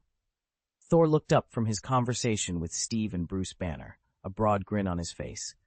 All set, I've secured 4 new allies, stalwart warriors whose strength matches my own. Tony arched an eyebrow. Warriors from across the cosmos? They really rival you? Thor nodded. Not a one of them is weaker. Banner stiffened at the remark. If these fighters were truly on Thor's level, and Thor himself could go toe-to-toe with Stark, then Bruce wasn't exactly the underdog everyone assumed. He might even have the edge in strength over Tony. And that possibility, he realized with a quiet thrill, was nothing short of astonishing. Thor frowned as he paced the floor. Not weaker than you? Tony Stark gave him a wry smile. Then there's certainly no little people. Thor paused, weighing Tony's words. Who are they? They'll show up in 3 days at most, Tony replied, still smiling but revealing nothing more. You'll know them when you see them. Curiosity flickered across the others' faces, but seeing Tony determined not to elaborate, they wisely held their tongues. Tony turned to Loki. Where's Dr. Eric? Loki consulted the air. He's arrived. He's in the laboratory. Perfect, Tony said. Jarvis, mark the lab's location. Loki, lead the way. He glanced at Bruce Banner. Banner, suit up and come with us. Banner nodded. There was work to be done, and he knew this one would require every ounce of brainpower he had. Together, Tony and Bruce followed Loki down the corridor toward the laboratory, eager to get the portal research underway. Don't forget, this isn't just another skirmish. It's a war between civilizations. Sure, America's tech leads on Blue Star, but on a universal scale, we're infants still learning to crawl. If you think that, when the fighting starts, we can simply blast our enemies into dust with our gadgets, as we've done in the past, you're dead wrong. When that day comes, the entire United States, and possibly the whole planet, could become a battlefield. No place will be safe. He paused, eyes sweeping the SHIELD command center. Dozens of agents and military personnel sat at their consoles, some staring blankly at the screens, others casually playing video games. Tony's words cut through the haze like a shockwave, freezing every one of them in mid-motion. That complacency, he continued, could get you killed, and if you end up in trouble, don't expect me to go easy on you when I pull you out. He turned on his heel and strode toward the exit, leaving a room full of stunned officers to consider the new reality he'd laid out. For years, the United States had enjoyed a nearly unchallenged technological edge, winning 90% of every contest simply by outpacing its rivals. That dominance had fostered an arrogance few could imagine losing. But the galaxy was vast, and the threats lurking beyond our world were nothing like the ones we'd faced before. Only a handful of nations on Blue Star could even dream of matching U.S. firepower on paper. Yet if we refused to evolve, that dream might soon become a deadly reality. When word came that war was imminent, nerves ran high, until Tony Stark stepped forward with his trademark confidence. With heroes like Thor, the Hulk, and Black Widow at our side, his unwavering resolve was contagious. Even though some of Tony's remarks were sharper than necessary, they snapped the agents and soldiers out of their apprehension. Before long, everyone was poring over maps and tactical briefs, carving up the war zone into sectors and contingency plans. Meanwhile, Tony led Bruce Banner down to the underground lab, where Dr. Eric Selvig had finally returned to full health. After exchanging courteous greetings, the 3 men dove straight into technical discussions. They agreed that past breakthroughs had stalled because no one had yet solved the fundamental problems at the heart of energy manipulation, and that between Stark's engineering genius, Banner's biophysical insight, and Selvig's cosmic expertise, they were uniquely equipped to crack those problems.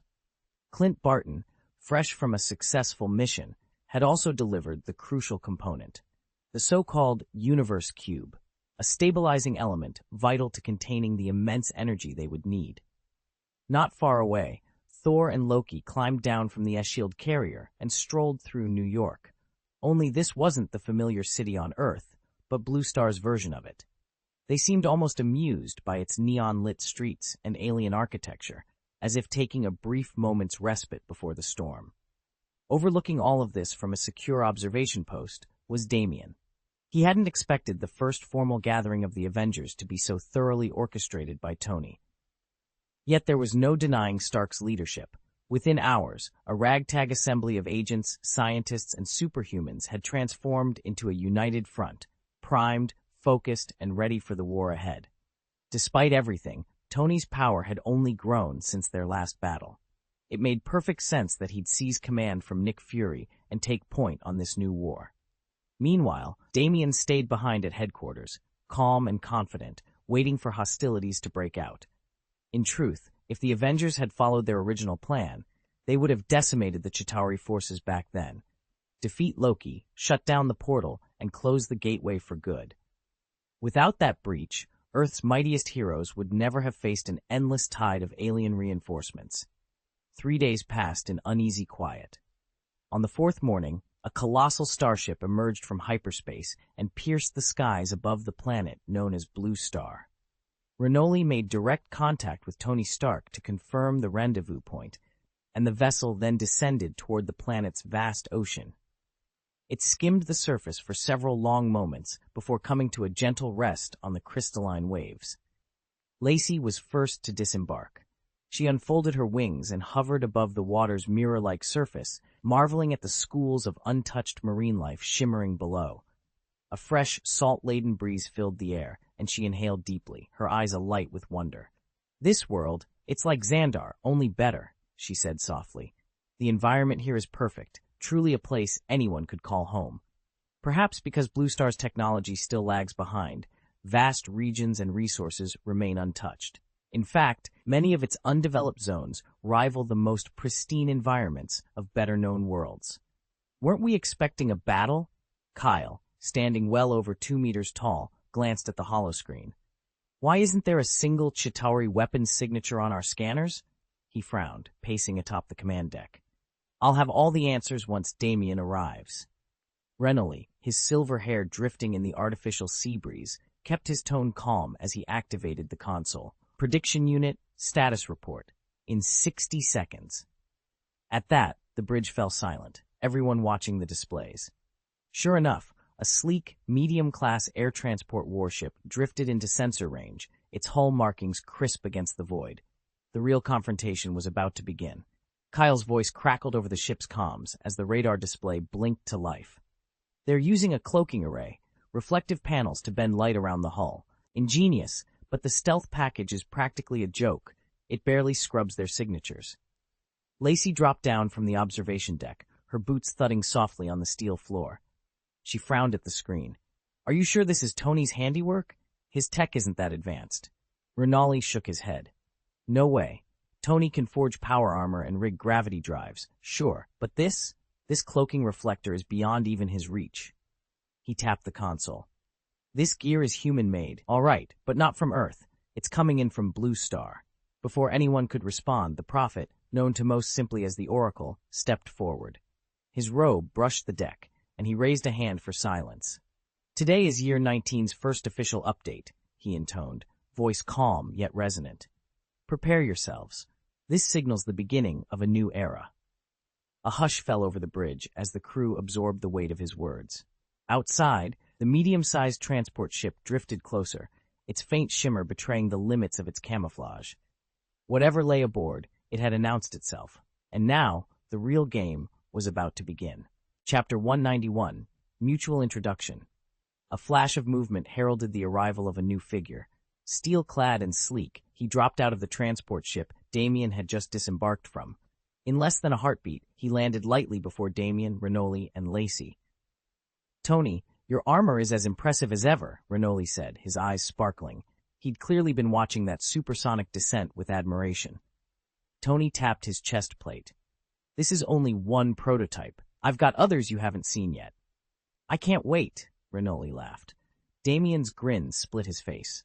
He bounded forward and threw his arms around Tony. "It's been too long. Thanks for making the trip." Tony returned the hug, clapping Damien gently on the back.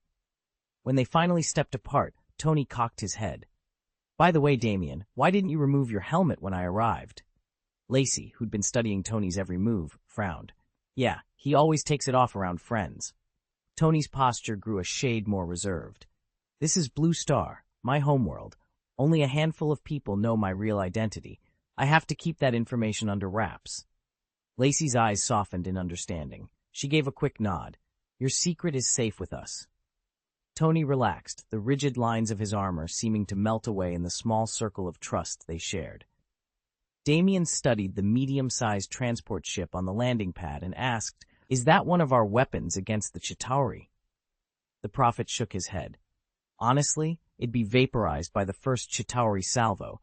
It looks sleek, but it's worthless in a real fight." He turned his gaze to the massive aerial battleship now hovering above them. "This," he explained, "is strictly for moving troops and relaying intel. In a pitched battle, it won't even be able to pivot fast enough to dodge enemy fire." "Come on, board with me," the prophet urged. Damien followed him up the ramp without another word. "There are a few people I want you to meet," the prophet said once they were inside the ship's foyer. "And there's one in particular I'd like to bring into the cult of the void." Tony, pacing nearby, spun around at the words. "You know Lord Cassidon's vetting has never been more stringent," he reminded them.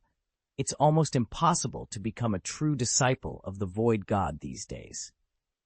Even if you want to recruit him yourself, you can't bend Cassidon's rules," Tony continued. "Whether he passes the trials depends entirely on his own capabilities." Renoli bristled at Tony's caution. With a cool glare, she replied, "And who do you think I am? Someone who can't tell worth when I see it." Damien folded his arms and offered a confident smile. "Of course I know the rules." He hadn't exactly named Banner as a prospective recruit, but Tony nodded gravely as if he had. "Good. I've already asked everyone to descend." Before Damien could reply, Tony shook his head. "No need to wait on the ground. We can just fly up." At his words, Kyle and a handful of other initiates gathered violet-tinged void energy beneath their feet. Within seconds, they were hovering a dozen feet in the air.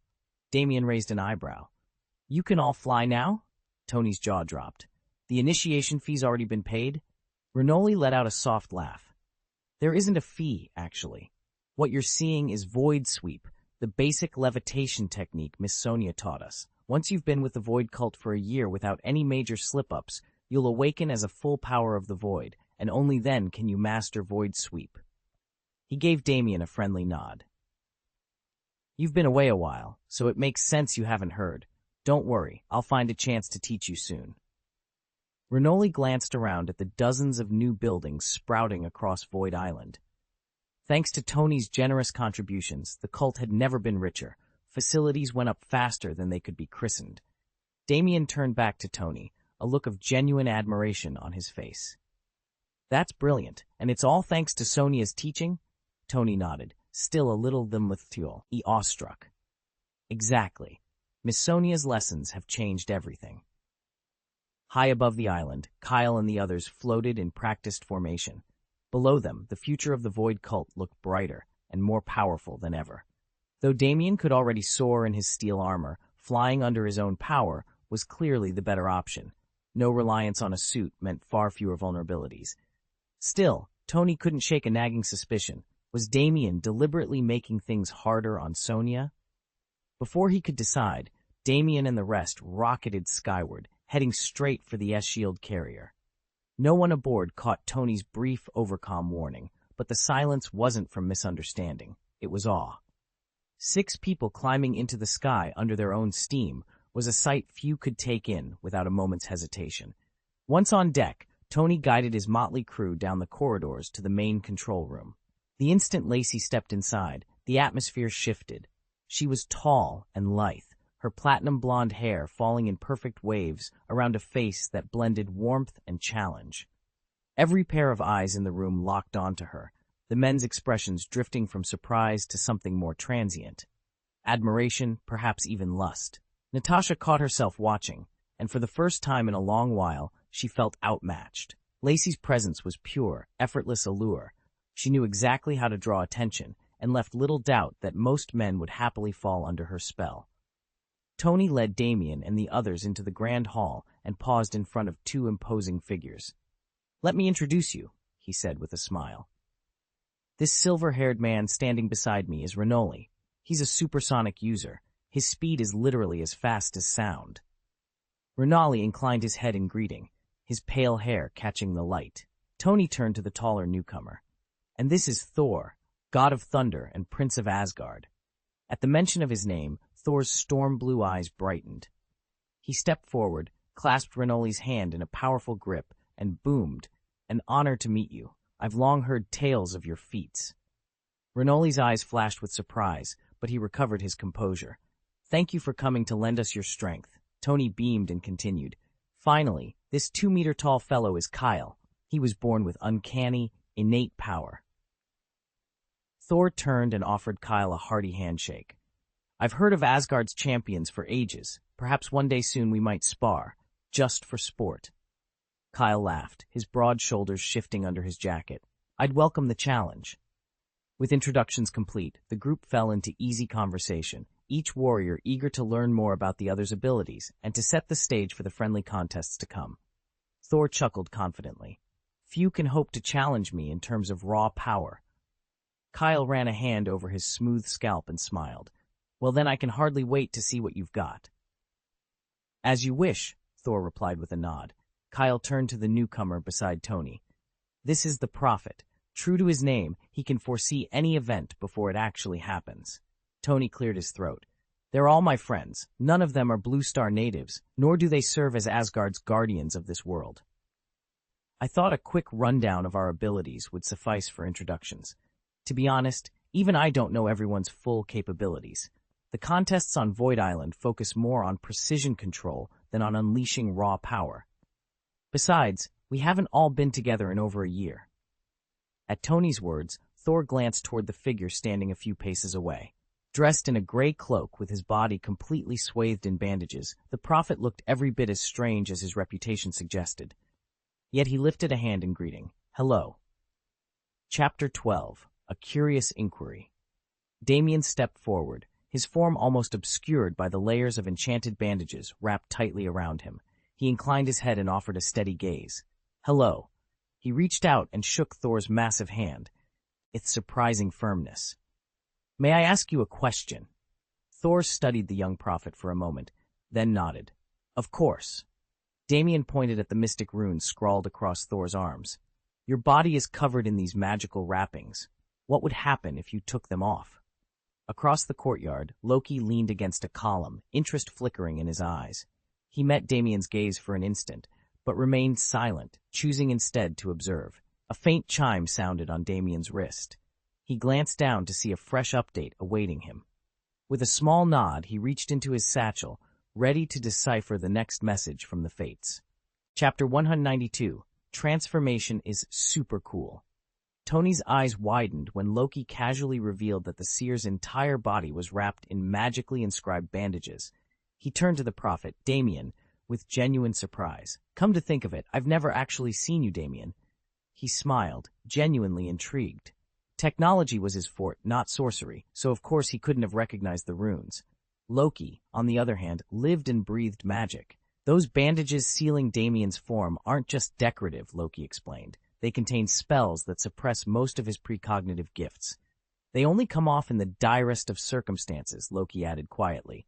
If he ever removes them himself, it means something catastrophic is about to happen. Loki's tone grew serious. So trust me, if you ever hope to avoid a world-ending crisis, pray that we never see his true face. Renoli, noticing Tony's curiosity, chimed in to diffuse the tension. Tony, eyes still fixed on Damien, nodded thoughtfully, his previous questions forgotten for the moment. He then turned to the newcomer. And this stunning blonde is Lacey. With that, Tony resumed his introductions, leaving Damien's sealed form and the danger it hinted at, lurking unspoken beneath the surface. Damien hovered just out of the way as Lacey made her entrance before the assembled heroes. Lacey approached Thor first. Hello, Lord Thor. I've heard stories of Asgard my whole life, but I never imagined I'd actually meet you. Thor inclined his head, Mjolnir resting at his side.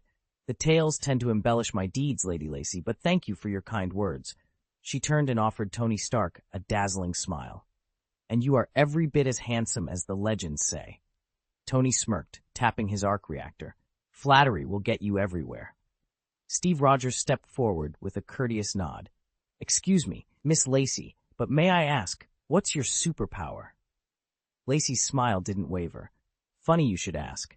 I'm actually nothing like you. I don't possess an innate superpower. Damien stiffened, then bowed politely. So, even if we're curious, there's nothing to show for it. Lacey chuckled and spread her arms. In an instant, she was floating 3 feet off the ground. I can fly. Damien's brow furrowed. Flight alone isn't usually considered a superpower. She shook her head. It's complicated. I'll explain it another time, if we ever get the chance. Her eyes hardened with resolve. But here's one thing you can count on. Any enemy who threatens my friends, I will hunt down and destroy. A hush fell over the gathered heroes. Even mighty Thor looked suitably impressed.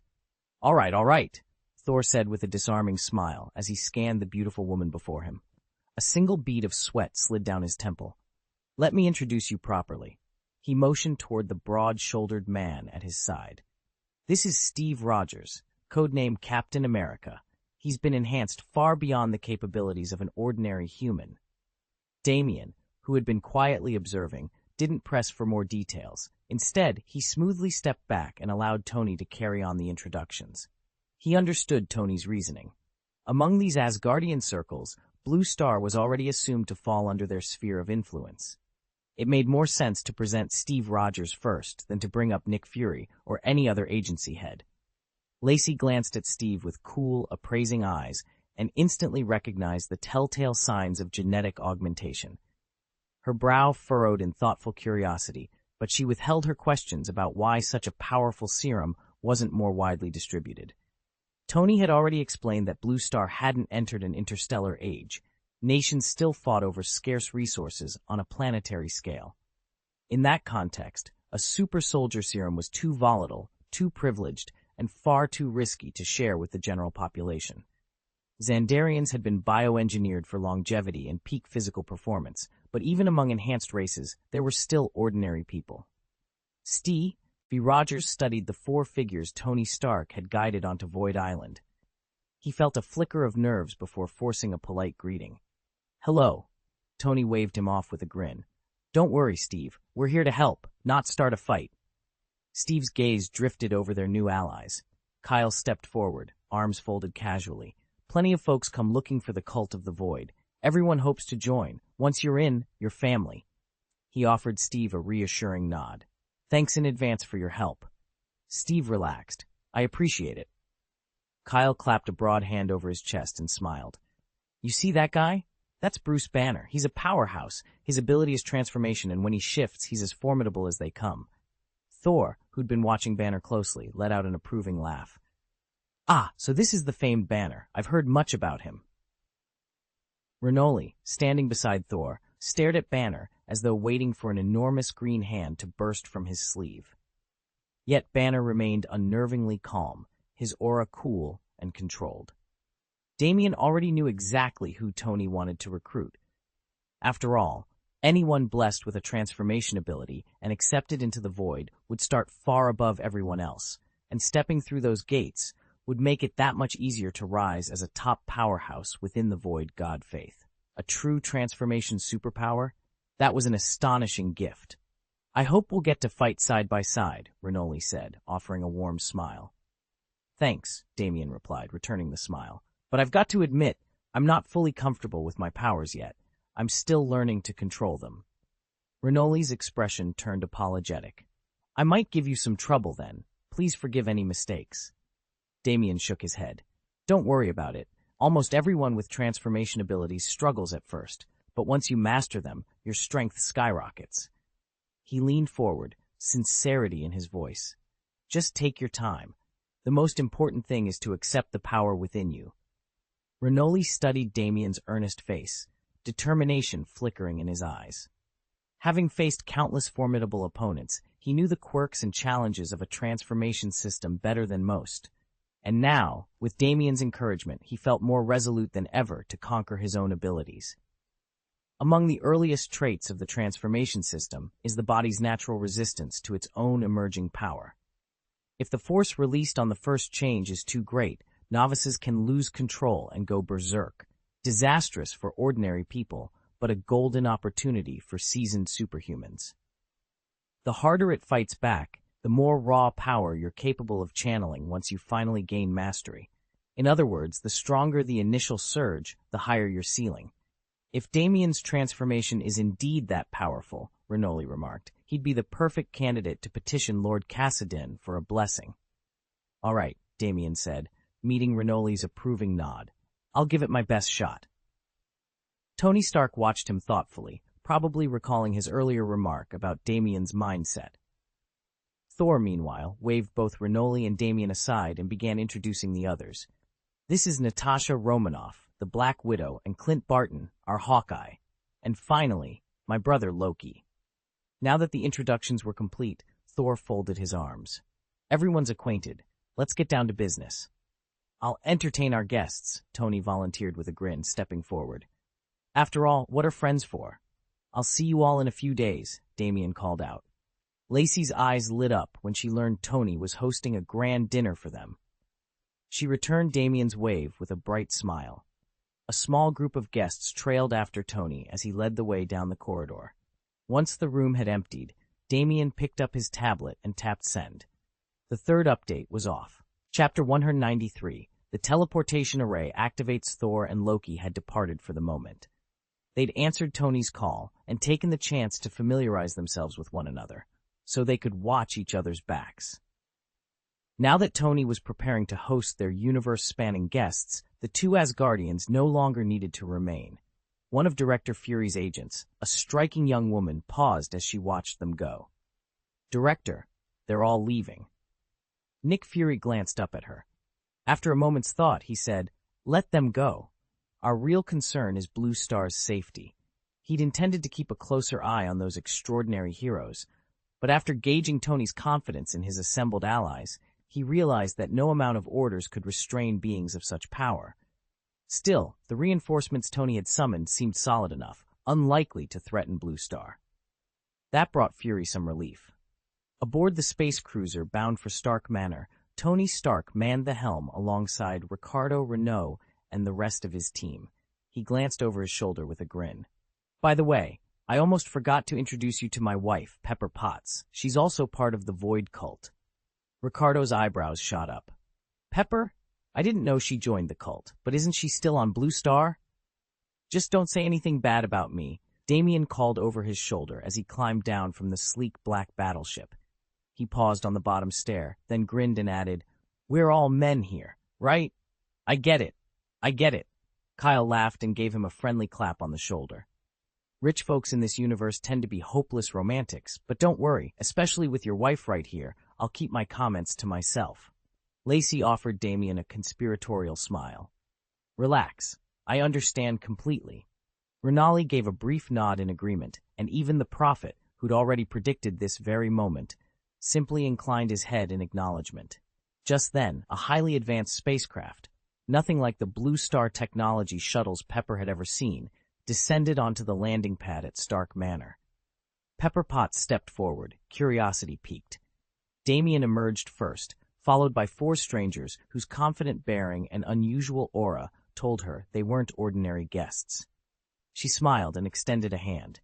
Hello, everyone. I'm Pepper Potts, Damien's wife. Kyle was the first to step up. He bowed slightly and returned her handshake with a warm grin. Pleasure to meet you, Pepper. I'm Kyle, a friend of Damien's and a member of the Void cult. Lacey dipped her head in greeting. Renoli offered a polite nod. The prophet stood back, his expression calm and unreadable, as the new arrivals completed their introductions under the soft glow of Stark Manor's welcoming lights. Several guests arrived in quick succession, greeting one another warmly. Tony had arranged an extravagant feast to welcome his friends from the Void cult who'd traveled all the way from Void Island. As cult members, they paid little mind to ceremony. Instead, they chatted freely over the sumptuous dishes laid before them. Pepper regaled the table with stories of Tony's exploits across the universe, how he'd brokered alliances on distant worlds, outwitted hostile forces, and advanced research that could change entire star systems. The Void cult members were genuinely impressed, showering her with praise. Damien listened with relief. He knew that even if Tony slipped off to dine clandestinely among the stars, he never shirked his duties or caused his friend any trouble. The dinner stretched on for hours, the table groaning under platters of exotic meats, intricate pastries, and fine vintages. Over the following days on Blue Star, the same level of indulgence continued, each meal another testament to Tony's generosity. Damien and the rest of the party couldn't help but marvel at how effortlessly their host provided. When the time came to move on, Tony handed each guest 400 million credits and sent them off to explore the planet's culinary delights. His only warning was gentle. Enjoy yourselves, but don't overdo it or attract too much attention. With that, the Void Cult members departed, their appreciation for Tony and for Damien deeper than ever. If you're hungry, just tell Jarvis and he'll handle it. But remember, overindulgence always causes trouble. 4 days passed in a flash. With Tony, Dr. Eric, and Dr. Banner combining their talents, they had perfected a reliable method to open and close the portal in just 1 week. The obvious launch site was Stark Tower in New York.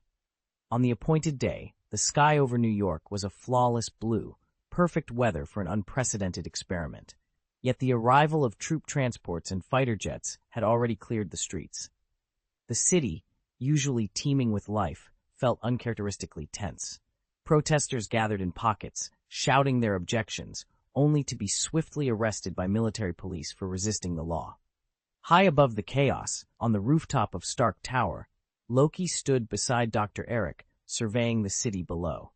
At the 4 corners of the surrounding skyline, the Avengers, along with Renoli and the rest of the team, took up positions on adjacent skyscrapers, their eyes fixed on Stark Tower. Everything was in place for the next phase of the operation. At 1 o'clock in the afternoon, more than 70% of the city's residents had already evacuated. Only a few stubborn holdouts, people who clung to the notion that they wouldn't leave, remained behind. Monitors at Stark Tower flickered with live feeds from every corner of New York, and Tony Stark watched them all.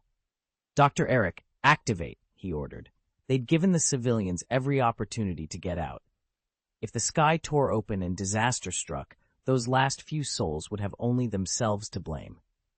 Stark's mission was simple: win the war against the Chitauri before they could annihilate Blue Star, and, by extension, all of humanity. If the Chitauri managed to engage Blue Star's forces directly, there would be no coming back.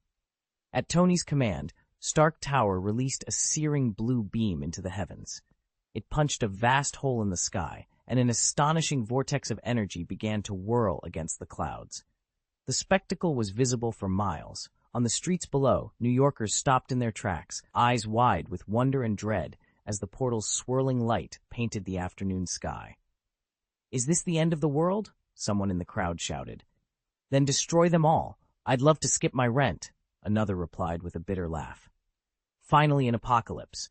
Might as well loot whatever you can get your hands on," a third chimed in. Damien stood among the protesters on the streets of New York, a knot of tension tightening in his chest as a brilliant blue column of light shot into the sky. That dazzling pillar was the signal he had feared. The Chitauri invasion had begun. It wasn't literally the end of everything, yet, but against an enemy who'd already obliterated countless worlds, Earth might as well be doomed. Seconds later, a massive, turtle-like behemoth lumbered out of the rift above. Its armored carapace glinted in the strange light, and a turret bristling with alien weaponry crowned its shell. Swarming behind it came scores of Chitauri warriors, their grotesque faces hidden behind dark masks as they piloted sleek, menacing aircraft. They poured out of the portal like hornets from a shattered hive. Panic rippled through the crowd. Some turned and fled. Others froze, eyes locked on the monstrous creature. Damien felt his heart pound as he watched that armored giant and its horde descend, an unmistakable herald of devastation. The world might not literally end in that moment, but everything he knew about safety and order seemed poised to crumble. Damien and the other protesters froze as the truth hit them. This wasn't some cataclysm wrought by heaven and earth. It was a full-blown invasion by an unknown creature. And now, the 4th update had arrived. Chapter 194, The War Begins. "The army is coming. Stick to the plan," Tony Stark ordered, his voice cutting through the mounting tension. Damien stood at Stark's side alongside the rest of the Avengers, Renoli and the Prophet.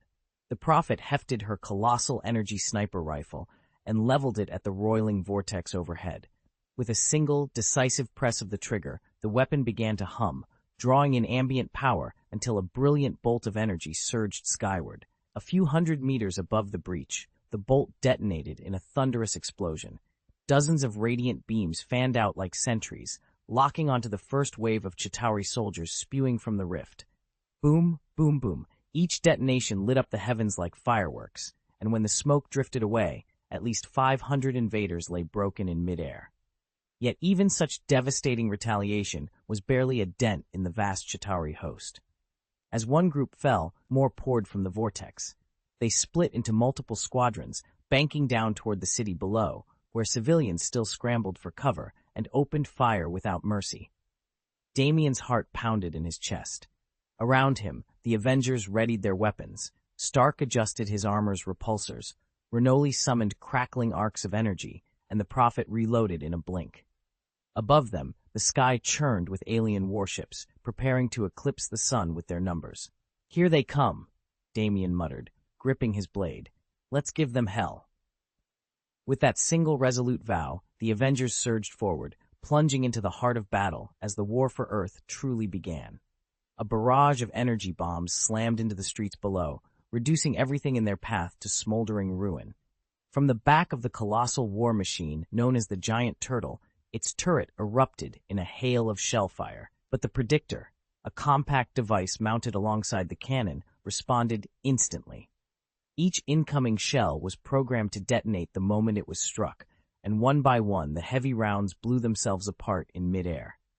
The shockwaves battered the turtle's immense body, and the great armored beast began to tip sideways. If the giant turtle collapsed onto the city, the devastation would be unimaginable. Its armored carapace bristled with weapons of mass destruction, turning every step into an act of terror. New Yorkers who hadn't already fled filled the streets with panicked screams, sprinting for cover as concrete cracked and steel girders groaned. Just as the turtle's bulk teetered over the edge of a shattered rooftop, Kyle planted his feet, braced himself, and launched skyward. The kick reverberated through the shattered concrete, sending dust and debris spiraling into the air. With the speed of a rocket, he rocketed toward the beast, closing the distance in an instant. He drew back his fist and struck the prism-like joint at the turtle's undercarriage, a precision blow aimed at its mechanical heart. The impact resonated like a bass drum, and sparks flew as the armored plates buckled. The giant turtle shuddered violently, its onboard systems buzzing and sparking. Then, with a roar of tortured metal, it began to collapse entirely. Kyle landed lightly on his feet, ready for the next move. All around him, the city held its breath, waiting to see if this single, desperate assault would finally turn the tide against the unstoppable war machine. Damien's punch cracked against the armored behemoth, instantly denting its shell. A visible shockwave rippled outward, tearing through the air. The giant turtle bellowed in pain as it was hurled backward, its trajectory violently diverted from the ground it had been barreling toward. Seizing the moment, Damien, a striking figure with silver hair, launched himself skyward, blade gleaming in his hand. In midair, he brought the sword down in a single fluid arc. The turtle's shell split open, and its massive bulk shredded into chunks of gore that rained from above like crimson meteors. Before the blood could stain the earth, Tony Stark unleashed a blinding beam of light.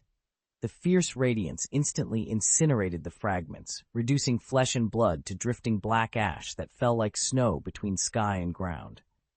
High above the carnage, Lacey zipped into her form-fitting leather jacket and took flight. She darted through the clouds like a shadowed butterfly, dispatching Chitauri warriors with swift surgical strikes, each blade finding its mark at the throat. Down below, enemy aircraft converged on the battlefield. Thor planted his feet, raised Mjolnir overhead, and summoned the storm. Bolts of lightning arced violently from hammer to sky, striking every Chitauri ship in sight and ripping them apart in thunderous explosions.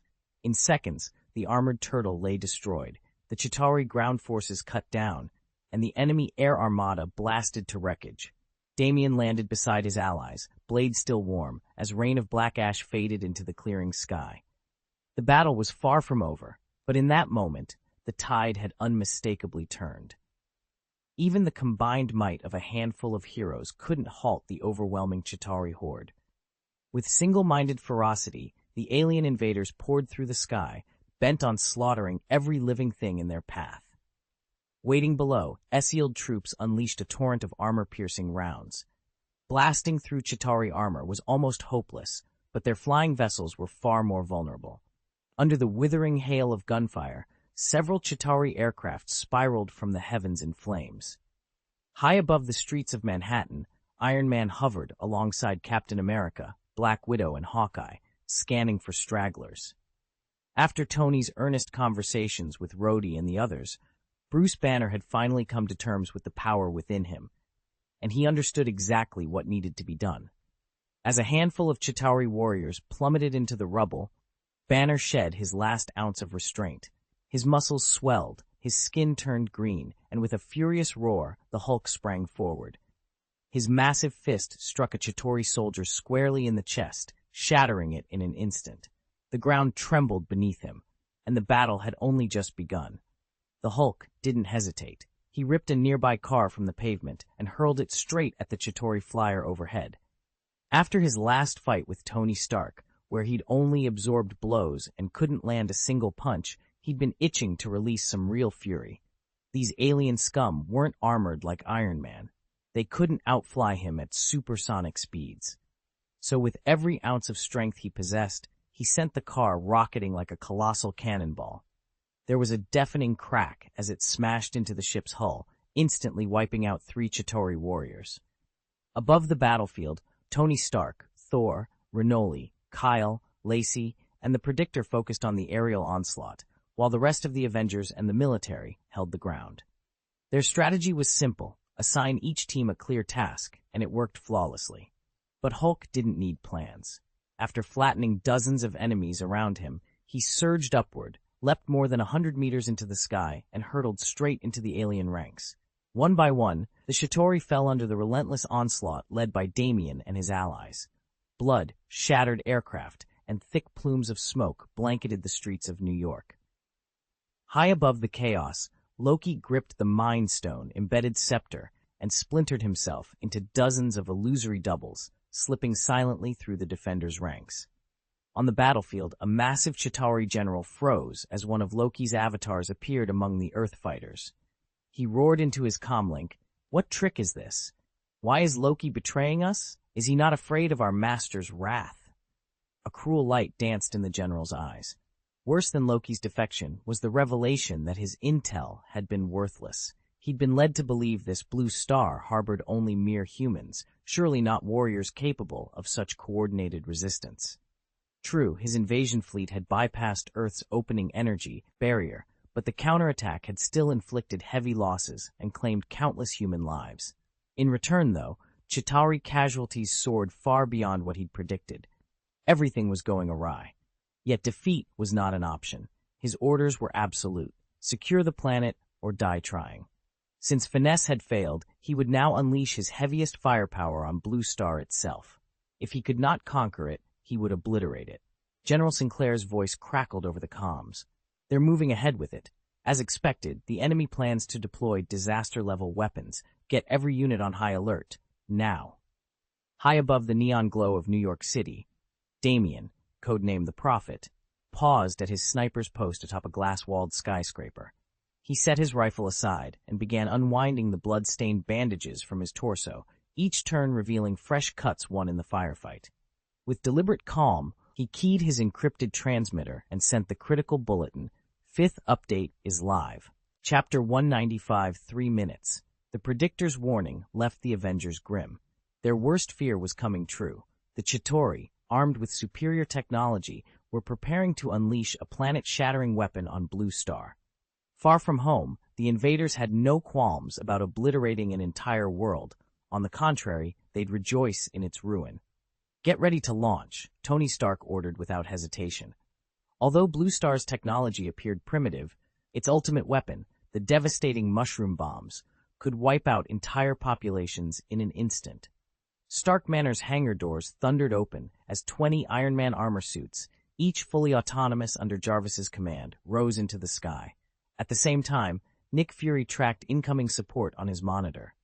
A squadron of fighter jets, each loaded with lethal mushroom warheads, was closing in from the fringes of Blue Star's atmosphere. They were en route to link up with Stark's armored battalion, forming a two-pronged defense against the Chitauri's impending strike. In just 3 minutes, the fate of Blue Star, and perhaps the entire galaxy, would be decided. To truly cripple the Chitauri, Merely killing a few of their soldiers wouldn't be enough. They needed a shock so devastating it would shake their entire fleet. Under normal conditions, human mushroom bombs stood no chance against Chitauri space armadas. Our weapons simply couldn't hit precise targets in the void of space. But with Tony Stark's AI-guided Iron Man armor acting as self-destruct drones, everything changed. Tony recognized that some cosmic powers might shrug off mushroom bombs, but the Chitauri were not among them. From every vector, 20 Iron Man suits streaked toward the hidden facility where the mushroom bombs were stockpiled. They intended to strike first, before the Chitauri could deploy any weapons of mass destruction. Across the rift, more than a dozen massive Chitauri warships pivoted their turrets, preparing orbital energy beams to scour the surface of Earth. If those superweapons stayed online, seizing the cosmic cube would be all but impossible. 3 minutes, Tony's HUD announced. Countdown initiated. By the time they pull out at the last second, our response will be too late. The entire United States will be reduced to ashes. As Damien's bandages fell away, he hovered in midair, his skin pale as bone. His eyes, black irises glowing with a purple radiance, locked onto the swirling space vortex below.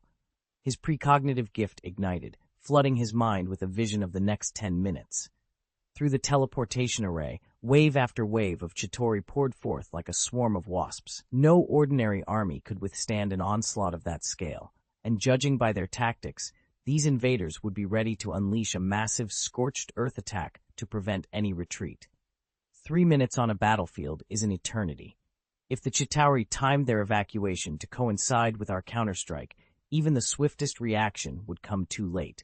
The devastation would already be upon us.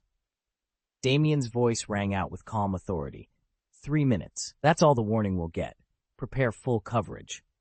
Tony Stark, listening to the exact window of time, didn't hesitate. Understood. Let's get our defenses up. Damien's mass-produced steel armor simply couldn't match the speed of Tony's custom suit. But even so, it still punched through the sky at Mach 4, responding instantly to every command. Our plan was to launch 20 mushroom bombs through the space vortex and detonate them on the far side.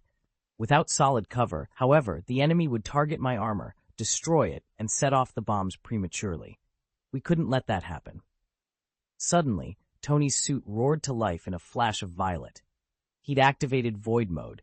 The arc reactor at his chest turned a deep, menacing purple, and an aura of crackling energy warped the very air around him. As both commander and frontline warrior, he never hesitated. With a surge of power, he became a streak of glowing purple light, rocketing forward at Arle Mach 9.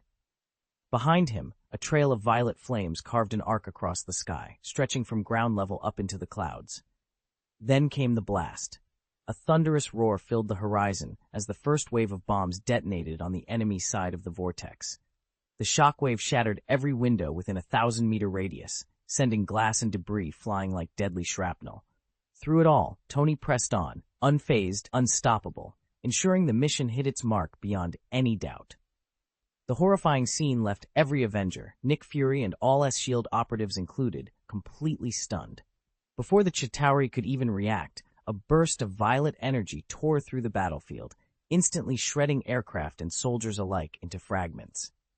"Sir," Jarvis's calm voice chimed in through Tony's helmet, "at this power output, void mode will sustain for a maximum of 5 minutes. It will auto-disintegrate the moment the timer reaches 0. A glowing countdown, 300 seconds, materialized in Tony's HUD. Even with his enhanced physiology and armored suit, maintaining such velocities would place unbearable strain on a human frame. The armor could cushion much of the G-force, but the sheer speed would still risk overwhelming his body, and without superhuman reflexes, the flood of visual data alone would fry an ordinary brain. On the opposite side of the field, Renoli's eyes sharpened as he witnessed Tony's blistering acceleration. In response, the long blade in his right hand began to pulse with that same strange purple light. Damien shot into the sky, cutting down Chitauri after Chitauri in his wake. Each swing of his powered gauntlet sent another alien soldier tumbling, opening a clear path for the reinforced armor unit hurtling toward the space vortex. On the ground, Kyle watched in awe as Damien revealed the full might of his power. Beside him, Tony and Renoli sprang into action. Tony's repulsor beams and Renoli's plasma lances struck like twin purple comets, decapitating hundreds of Chitauri in an instant. Before their victims' blood could even splatter, the violent shockwaves atomized it into tiny droplets, painting the sky crimson. From his command ship, the Chitauri general's confidence wavered. He had never imagined Blue Star could field such a monster-level warrior. If this was their front line, even his fifth-generation Obsidian legionnaires would be overwhelmed. He barked orders, no more direct assaults. It was time to unleash the heavy artillery and brittle tech warheads, to wipe these Earth defenders from the battle once and for all. Speed up the course corrections, General Chitauri ordered, his hand cutting the air. Begin shelling in 3 minutes. Even the most technologically advanced foes, with all their defenses and superhuman abilities, would have no way to counter this. With a curt nod, Chitauri dismissed the room. It was the 20th day of their campaign, and the first operational update was now on its way. Standing just behind the general, Damien watched the holographic display flicker to life. The seconds ticked down, each one bringing them closer to unleashing the barrage. Chapter 196. Disaster always lurks behind. In 3 minutes, the Chitauri fleet would unleash its full salvo. Normally, no one could anticipate their strike, let alone counter it. But General Chitauri remained untroubled. Yes, this operation would cost him ships and men, but he welcomed the sacrifice. The Blue Star would pay dearly for its defiance. When a dozen of his dreadnoughts unleashed their plasma volleys, an ocean of fire would sweep the surface, leaving nothing but smoldering ruin. "Kill them all," he ordered, voice cold as void. "No one escapes." Through the hive mind, the general scanned his force's sensors and froze. There, cutting through flak and energy blasts, strode a lone figure clad in gleaming purple armor, sword blazing with every step. His fury was palpable, as if he delighted in tearing the invaders apart by hand. Time and again, the Chitauri had encountered worlds defended by superpowered champions. Each possessed abilities beyond imagination. Some could fell armies with a single thought. Others moved so fast they existed in 2 places at once. Chitauri troops fared poorly against such adversaries, yet somehow these heroes endured every onslaught. What was the source of their invincibility? General Chitauri narrowed his dark eyes. He would answer that question soon enough, and when he did, the Blue Star's last hope would die with it. Damien's eyes narrowed as the chamber's holoscreens flickered to life, each displaying terrifying schematics of what the Chitauri called planet eradicators. These monstrous weapons weren't designed merely to scorch cities or flatten armies. They could sterilize an entire planet's surface and render its ecosystem irretrievably dead. No wonder the major empires across the galaxy had outlawed them. Yet in a universe this vast, not every world answered to Xandar's laws. According to the mission files, Blue Star lay 3 light days from Xandar's border. Under normal conditions, that journey would take 3 days by cruiser. Even with a wormhole jump, the best they could hope for was 12 hours in transit, and with wormholes so unpredictable, the actual window might be longer. Xandar's patrols could not, and would not, ever fully police such distances. Damien tapped a control pad, bringing up a real-time intelligence feed. The Chitauri command knew that Blue Star fell under the protection of King Odin himself, but their backers, whispered to be nearly as formidable, cared little for Odin's reach. They believed that, faced with a doomsday weapon of this scale, even a god would be forced to the brink, destroyed or at best, skinned alive by those planet-scouring blasts. There was one problem. Blue Star's defenders were no ordinary pantheon or royal guard. They were superhumans, among the fiercest powerhouses in the universe. That meant recruitment into Lord Thanos' ranks was out of the question. No amount of gold or promises could sway them. But Thanos' true aim lay elsewhere. As long as the cosmic cube could be seized and with it the Mind Scepter reclaimed, every drop of risk would be justified. Damien closed the dossier, resolve hardening in his chest. The mission was simple in theory. Breach Blue Star's defenses, snatch the cube, recover the scepter, and escape before the planet eradicators could be deployed. In practice, he knew it would be anything but simple. Yet if they succeeded, it would change the balance of power in the galaxy forever. Damien's mind raced through countless possible futures, and each one confirmed the same terrifying truth. Instead of slowing their advance, the Chitauri were attacking faster and in greater numbers. He had expected this turn. Since merging with the Void, his precognitive gifts had sharpened to an almost unbearable clarity, and his physical strength had increased tenfold. No matter how dire the situation, he now had the strategies to meet it head-on. Fear had no purchase on him.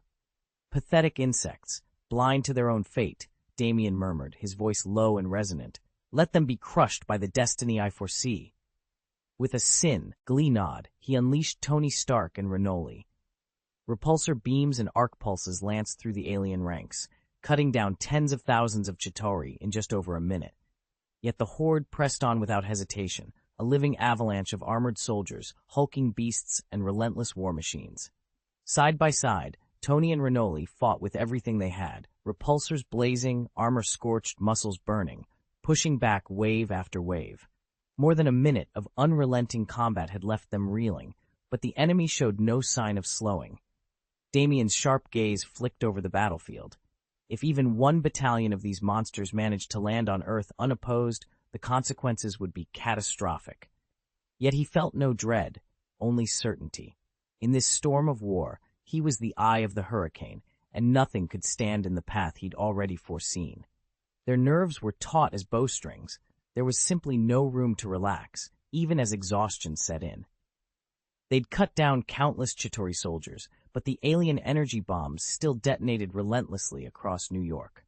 Far below, civilians stared up at the seemingly endless horde and quietly counted their blessings. Stark Industries didn't rely on repulsor blasts alone. They deployed shield generators capable of wiping out waves of enemies, and they had heroes courageous enough to charge directly into the fray. Each second dragged like a minute, and before they knew it, 2 full minutes had passed. Neither Tony nor Renelli knew how many lives had been lost under their command, but their blood-splattered armor spoke volumes.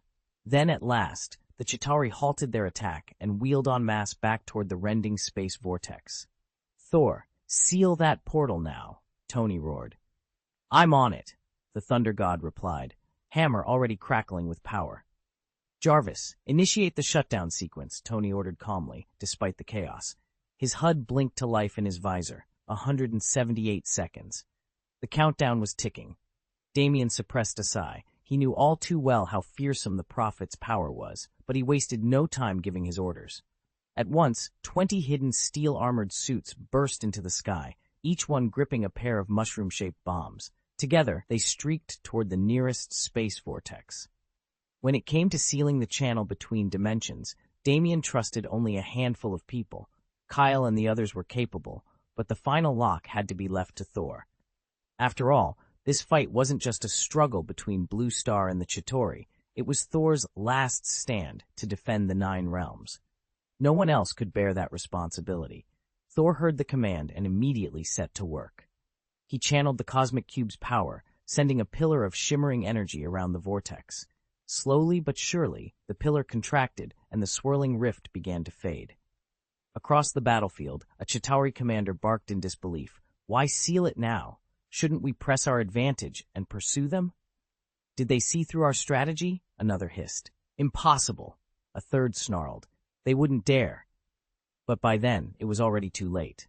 General Chitauri stared in disbelief as the teleportation vortex began to contract. "It can't be," he hissed. "After all, they're just creatures from Blue Star, primitive ants who've never ventured beyond their planet," one of his lieutenants scoffed. "But can we truly measure the might of our Chitauri legions?" the general countered, his voice tinged with uncertainty. As the portal's swirl shrank to half its size, his expression betrayed every stage of emotion: astonishment, self-doubt, scorn, and finally, rage. Then he saw them, 20 suits of gleaming steel armor hurtling toward him, each soldier clutching a small, ominous device. "Fall back," he bellowed. "Raise the defensive shield now." The warning came too late. General Chitauri barely registered the shape of the weapon before his mind froze. He spun on his heel, barking orders for cover, but the armors emerged from the dying vortex in an instant, positioning themselves directly in front of his fleet. At that same moment, the arc reactors embedded in their chests whirred to life, spinning faster and faster until each suit's self-destruct sequence triggered. A blinding flash and a thunderous roar shattered the silence of space. The armored soldiers became a constellation of fire and debris, detonating on the far side of the universe, ripping through shields, shredding ships, and rewriting everything the Chitauri thought they knew about their so-called insignificant enemies. 20 massive, mushroom-shaped warheads detonated in unison, ripping through the Chitauri armada. Their protective shields, though formidable, held for barely 20 seconds before collapsing under the concussive force. When the blasts finally subsided, only 4 of the fleet's original 10 capital ships remained, damaged, disoriented, and hastily retreating. General Chitauri huddled inside the forward command pod, clinging to consciousness as the shock waves battered his body. Bones ached, organs rattled, and he coughed up blood, vision swirling in delirium. "If I ever get another chance," he growled through clenched teeth, "I'll obliterate every last one of you insect scum." Rescue might have saved him, had it come in time, but the explosion had flung his pod into deep space. Within the hour, weakened by trauma and radiation poisoning, the half-alive general took his final breath. In the silent void, his life quietly slipped away. Second update, transmitted. Chapter 197, The War Subsides. New York lay in smoldering ruins, its streets bathed in blood and reeking of death. Only now, as the last of the Chitauri teleportation portals snapped shut, did Tony finally allow himself to exhale. His shoulders sagged, the tension in his chest ebbing at last. Ambushing an enemy forewarned by a seer had been a gamble of unparalleled risk. If they'd gotten it wrong, Earth might have been erased from history, its very name lost to time. Even centuries from now, if human civilization survived, scholars would speak in hushed tones of the day the United States was obliterated in a single blow. Tony knew how close they had come. Ever since discovering the seer's precognitive gift, he'd played out every dark scenario in his mind and made plans to counter them in advance. Otherwise, when the warning came, they would never have managed to deploy the mycelial pods in just over 2 minutes. At best, they could have closed the portals, and even that would only have postponed disaster.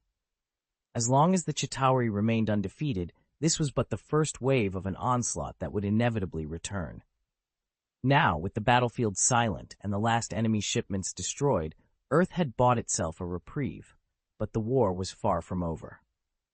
It was no longer a battle fought by soldiers on the ground, but a merciless cosmic onslaught, terrifying technology raining down on Blue Star, obliterating any hope of a counterattack. Steve Rogers touched down beside Tony Stark, his eyes still fixed on the spot in the sky where the space vortex had just collapsed.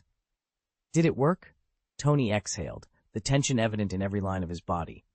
"Partially. We didn't annihilate the Chitauri fleet outright, but we've crippled their energy reserves. They won't be able to muster such a force again, or launch a general assault on Blue Star, for a long while." Steve nodded, though concern flickered across his features. "They'll regroup and strike back eventually, but this gives us the breathing room we desperately need to strengthen our defenses." Tony lowered his gaze, wrestling with the weight of his gamble.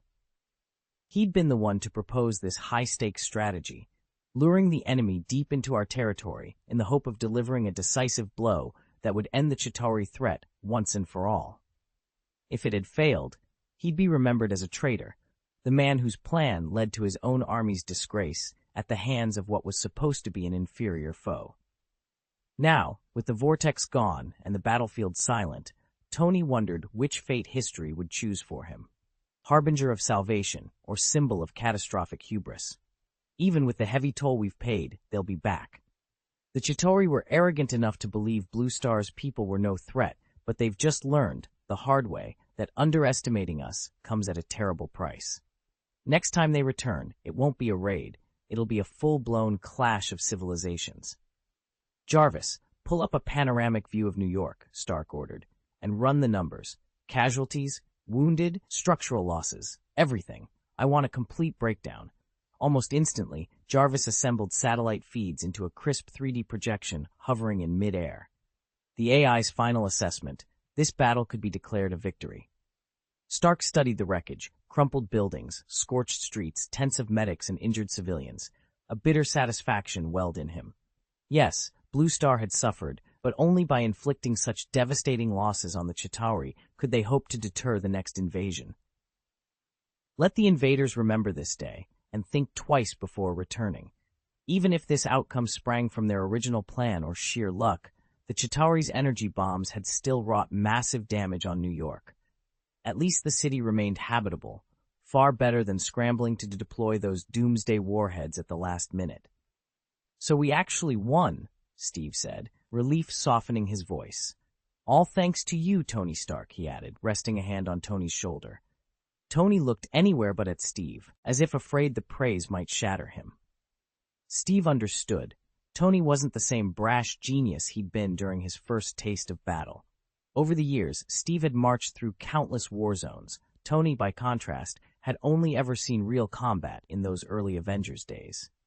Waking up decades later, they'd returned to a world transformed. Apart from a still-recovering Japan, nations had not only avoided mushroom bomb Armageddon, but had thrived. And Tony's daring gambit here today had prevented New York from becoming a radioactive wasteland.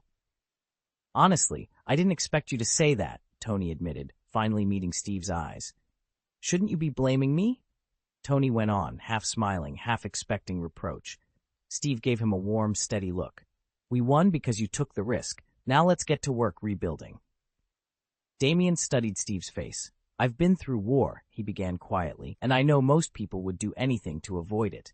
He let that sink in before continuing. "Yet wars never play out the way anyone hopes. There are always politicians angling for profit, making fortunes off other people's suffering." Steve's eyes narrowed, but he remained silent. Damien offered him a level look. "This conflict doesn't serve your interests. It isn't your war to gain from, and I'm not accusing you of starting it. The only thing that matters is that we prevailed, right?" Steve's expression flickered with something almost like relief. He nodded slowly. "I understand your point, but if I hadn't been absolutely sure we could win, I never would have allowed this to happen so soon." A small, wry smile touched Damien's lips. "Look at you. You're no longer a frog staring up at the sky from the bottom of a well." At that moment, Tony stepped forward, eyes bright. "You know, I've met people I never imagined I'd meet, witnessed things I couldn't have dreamed possible, and if reality ends up feeling a little magical, so be it. I'll take it." Steve stared at Tony for a heartbeat, then let himself smile fully for the first time in days. "There are far more powerful beings in the universe," Tony Stark said, leaning back in his chair. "And Blue Star is going to face even bigger challenges down the road." Damien frowned. "So you're saying I'm not strong enough to stand up to them?" "Exactly." Tony tapped the table. "If you really want to change your fate, you'll need more power than you have right now." He glanced at the readouts on his wrist console. "Once I finish a few pending projects, you're welcome to drop by my workshop. I can't promise you'll be endorsed by, well, him, but if you don't earn his approval, I can still build you a reinforced suit, steel alloy, custom fit to your frame." Damien crossed his arms. "But superpowers are innate. You can't just create your own." "That's true for genetic abilities," Tony agreed. "But technological power? That's something we can design, manufacture, and control. Artificial superpowers, if you will." He studied Damien's reaction. The young man no longer bore the same arrogant conviction that he was the strongest. He'd accepted that there were forces beyond his comprehension. Tony's eyes flickered with interest. "You asked about that approval," Tony said. "You'll get the full story when you come see me." Damien nodded slowly. "All right, I'll stop by once you're ready." Tony checked his watch. "Good, I've got a lot to wrap up here." He gave Damien a curt nod, then turned to bid farewell to Renoli and the others. Together, they headed back to Stark Manor. If Tony stayed any longer, his steel armor would collapse under the assault. They sent out the third update, Chapter 198, Parting After the War. When the smoke of battle finally cleared, Tony Stark made a point of thanking his interdimensional allies. Without their help, victory would have been far from certain. His chosen gesture of gratitude was simple but heartfelt, a grand feast in their honor. Meanwhile, S.H.I.E.L.D. teams swept in to secure the battlefield's remnants. Though the Chitauri armada lay mostly in ruins, a handful of their scout craft and those colossal, tortoise-like war engines had survived, if only in damaged condition. Even in pieces, these alien machines represented a technological goldmine. S.H.I.E.L.D. scientists were already salivating at the prospect. Reverse engineering Chitauri hardware could accelerate human tech decades into the future. With Tony and Renoli having made their departure, Tony with a final display of his armored might, Thor and Loki at last found a quiet corner to rest. Thor's mood was somber. He'd watched too many humans die, and he could not shake the sense that these people, however mortal, were bound to him by some unspoken kinship. Worse, he felt his own performance had been lacking. He'd never flown with the ease of Stark or Renoli, and every life he failed to save weighed on him like a millstone. Yet even in his self-doubt, Thor found a small consolation. Loki had never wavered, never shown a hint of his old betrayals. That steadfast loyalty, even if born of motives all his own, was a comfort to Thor's bruised spirit as they prepared to part ways once more.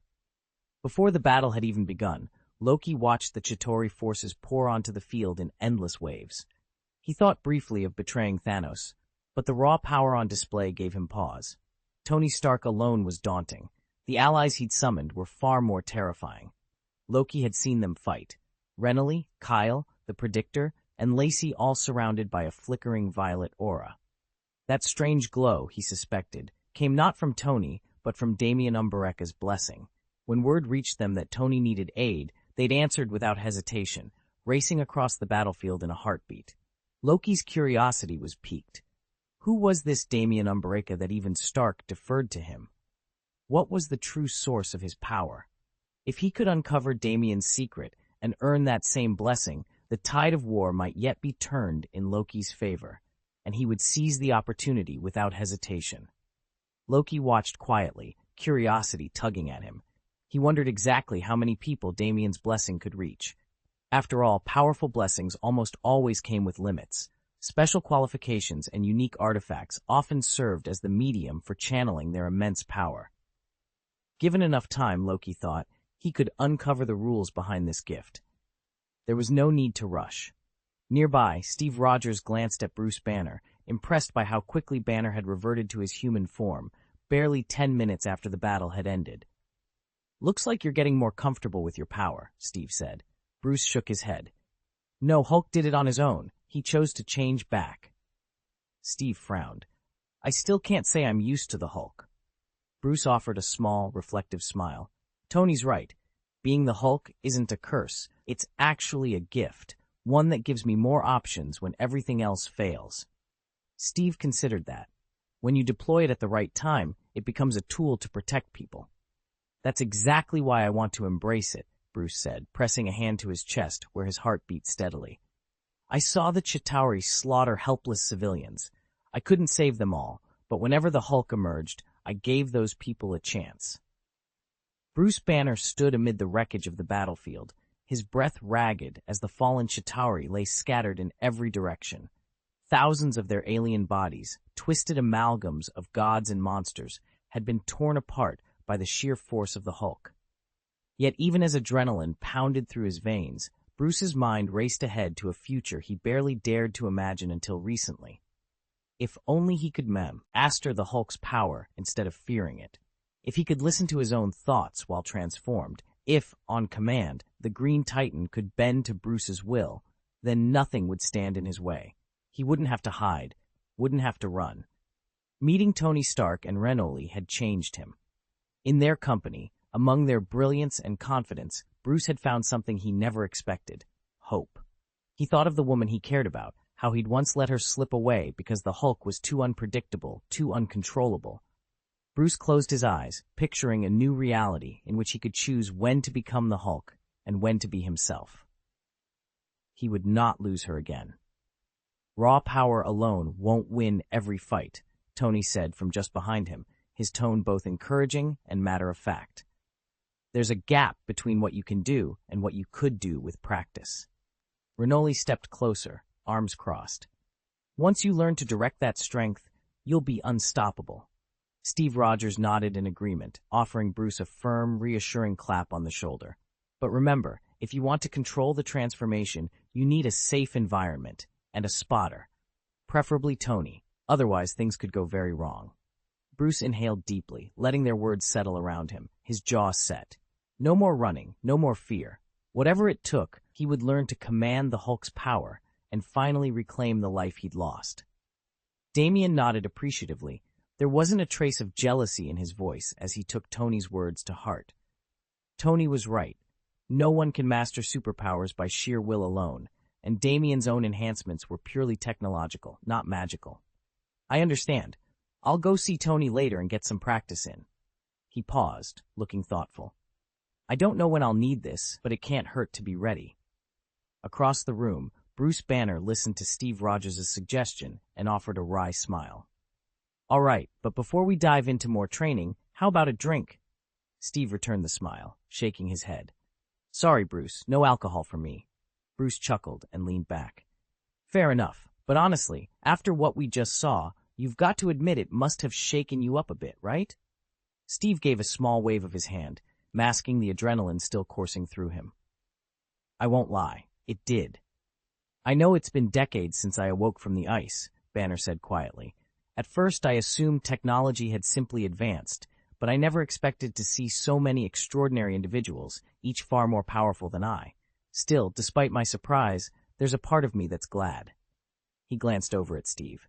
Tony can get a bit boastful, but his dedication to defending Blue Star is undeniably sincere.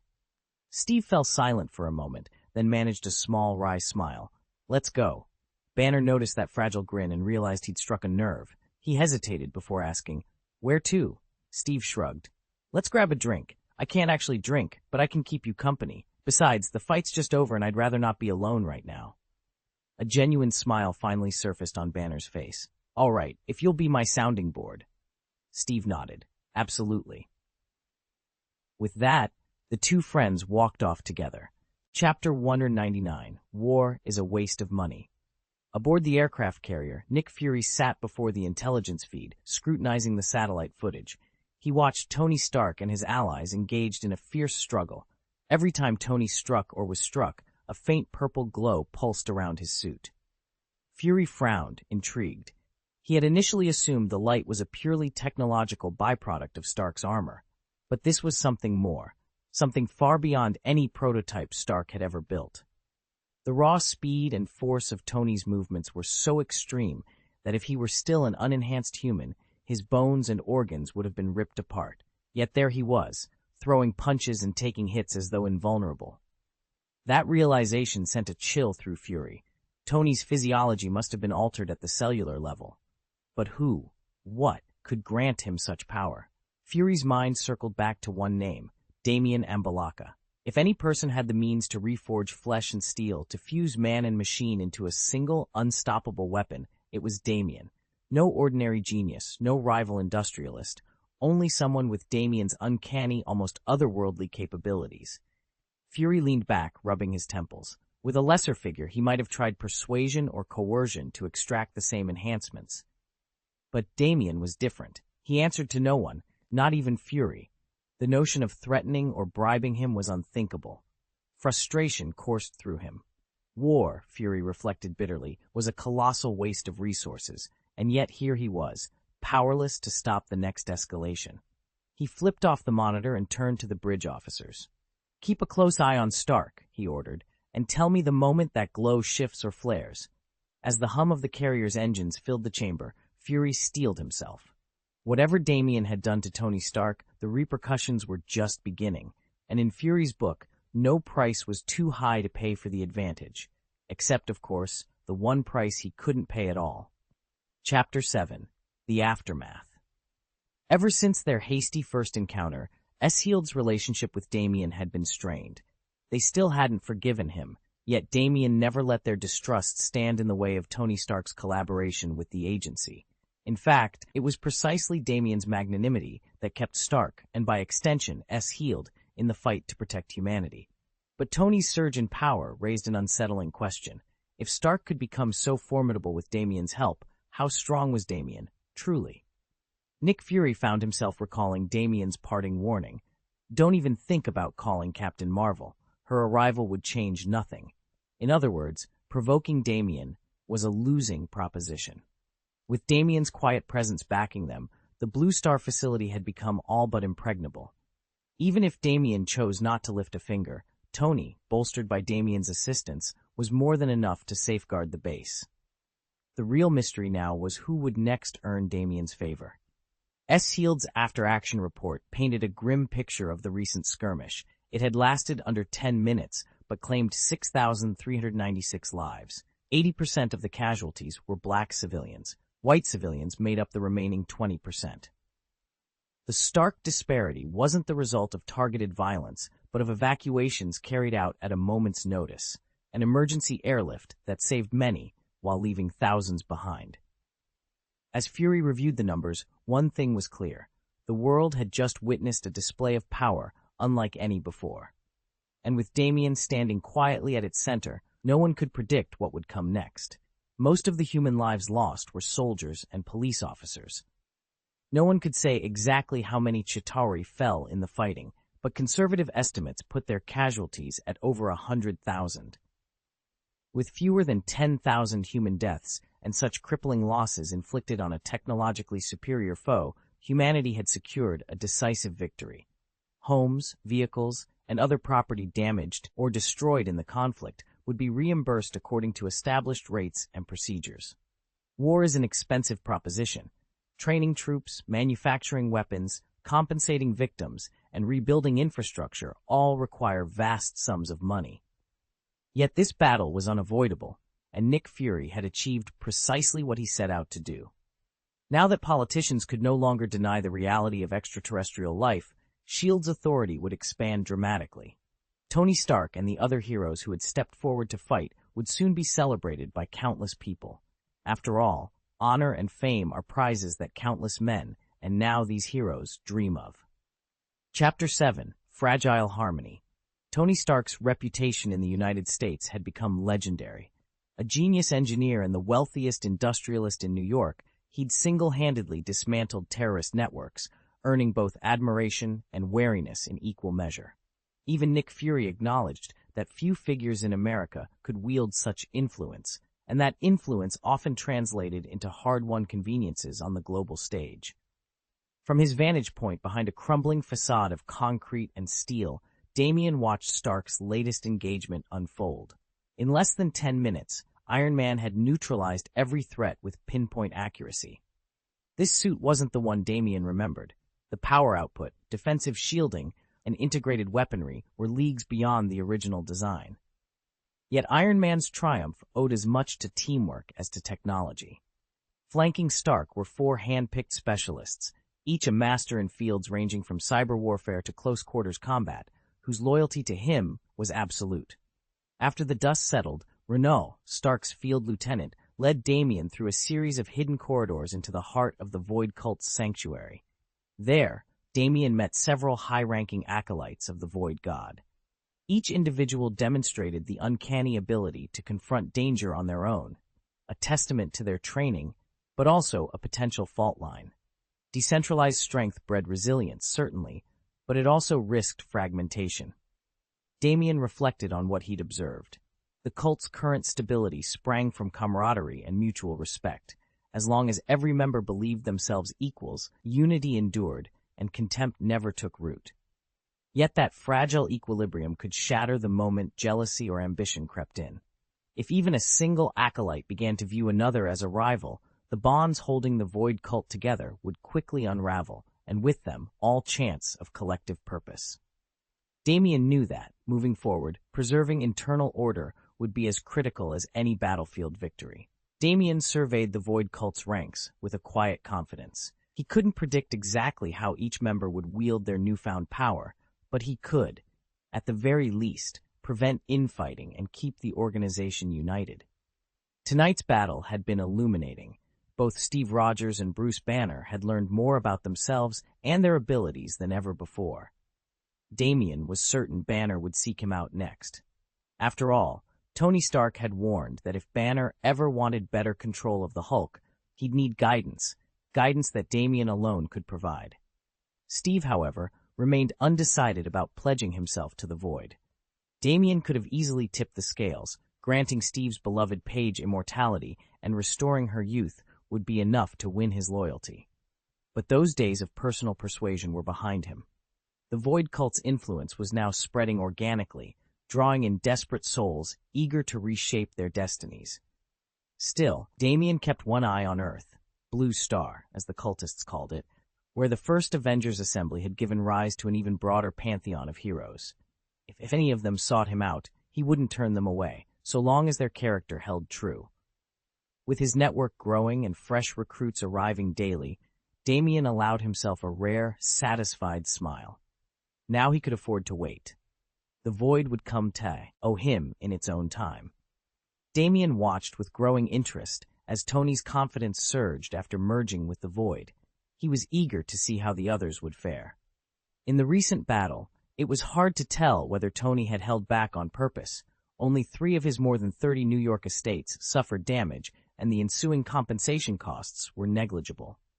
At first, Damien had assumed the city would be leveled, thwarting his scheme to profit handsomely from reconstruction. Yet, he hardly minded.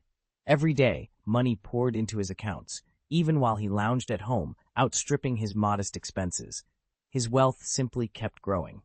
A year had passed on Blue Star since that clash, and now Damien was preparing for a brief journey to Xandar Star. Renly's so-called skimming technique, which he'd mentioned in passing, clearly didn't come from Damien. He'd never set foot on Xandar, and Sonia had never taught it to him.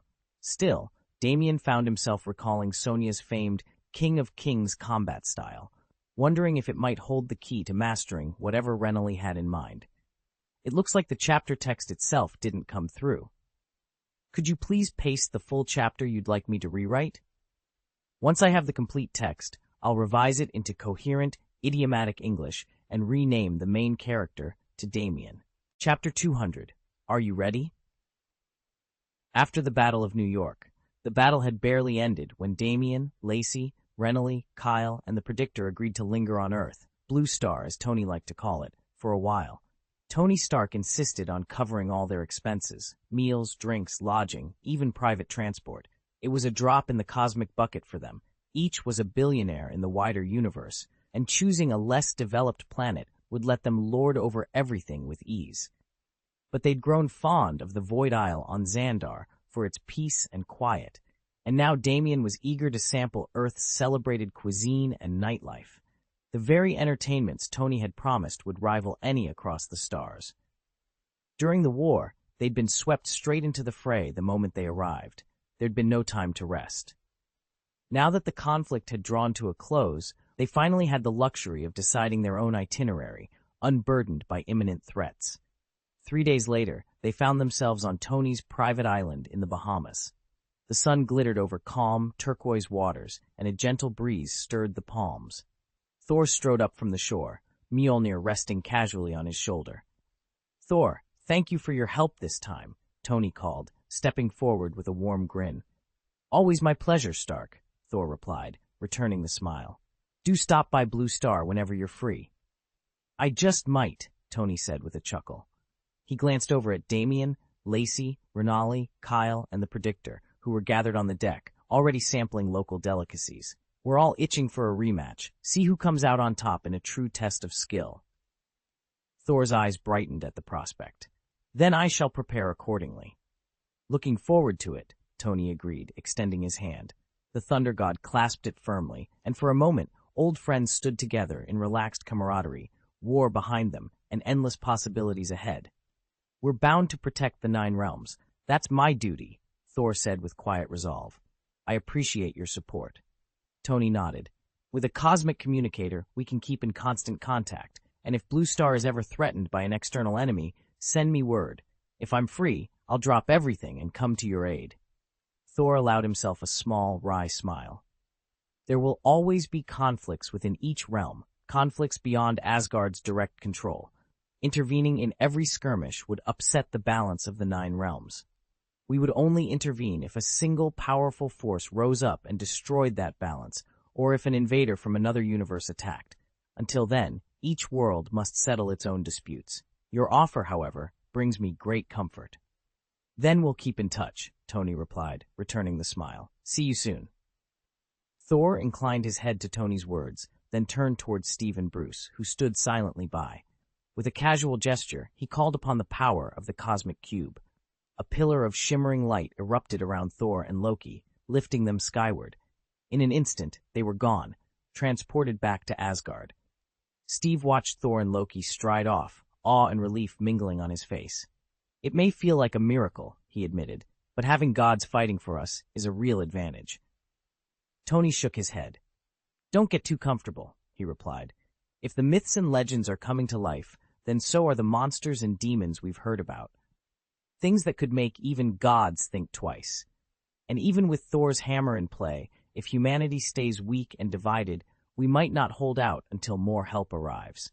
Earth won't survive on borrowed power. We have to build our own defenses. Steve's warning hit Tony like a bucket of cold water. He reminded himself that, yes, he might find a way off a dying blue star, but billions of innocent people wouldn't have that luxury. If there was a chance to give them an exit plan, or even just the means to stand and fight, he would find it. Humanity wasn't united, and there were plenty of selfish and cruel people in the world, but there were far more who deserved a future worth defending. Rely on your own strength, Tony muttered, staring at the schematics on his workbench. Steve stepped into the lab and folded his arms. Tony, the person Bruce mentioned earlier, Damien Ambalaka, is he really the one we should see? Tony glanced up, his expression guarded. Bruce said that if I earned Damien Ambalaka's approval, I could finally learn to control my power. Steve's jaw tightened. You really think Damien can teach you that? Tony ran a hand through his hair. According to Bruce, yes, with Damien's guidance, I could unlock the precision I've been missing. Bruce Banner, who'd been leaning against the doorway, pushed off the wall and approached. So Steve, he said quietly, you're looking for more power? Tony looked from Bruce to Steve. My repulsors and energy reserves only cover Earth's atmosphere. Against threats from beyond, I simply don't have the firepower to protect what matters. He met Steve's eyes. I want to get stronger. If there's any way to enhance my abilities, I have to try. Steve studied him for a long moment, then nodded slowly. I get your drive, Tony. Just be careful how far you push yourself. Let me introduce you to him, Tony began, his voice deliberate. If you can earn his approval, win his blessing, the world you see won't be confined to Blue Star alone. You'll gain access to the entire galaxy, perhaps even the universe itself. He paused, letting the weight of his words sink in. But first, you must prove yourself worthy. Fail to do so, and don't blame me for keeping the details from you. Damien remembered his first encounter with Steve, how the man's reputation from decades past filled him with both awe and a measure of pride. In an age when no ordinary human could match Steve's abilities, a certain arrogance was understandable. As for Bruce Banner's earlier objections, Damien had dismissed them as a simple misunderstanding, one that Banner himself had already corrected. Still, Damien knew that the Void God cult would only continue to grow, amassing followers across countless worlds. Yet the universe was vast, and no matter how many allies rallied on distant stars, their aid would be little comfort if the fires at his own doorstep raged unchecked. Tony had foreseen Loki's scheme and the Chitauri's intended strike on Blue Star, so he'd bought himself time to gather allies.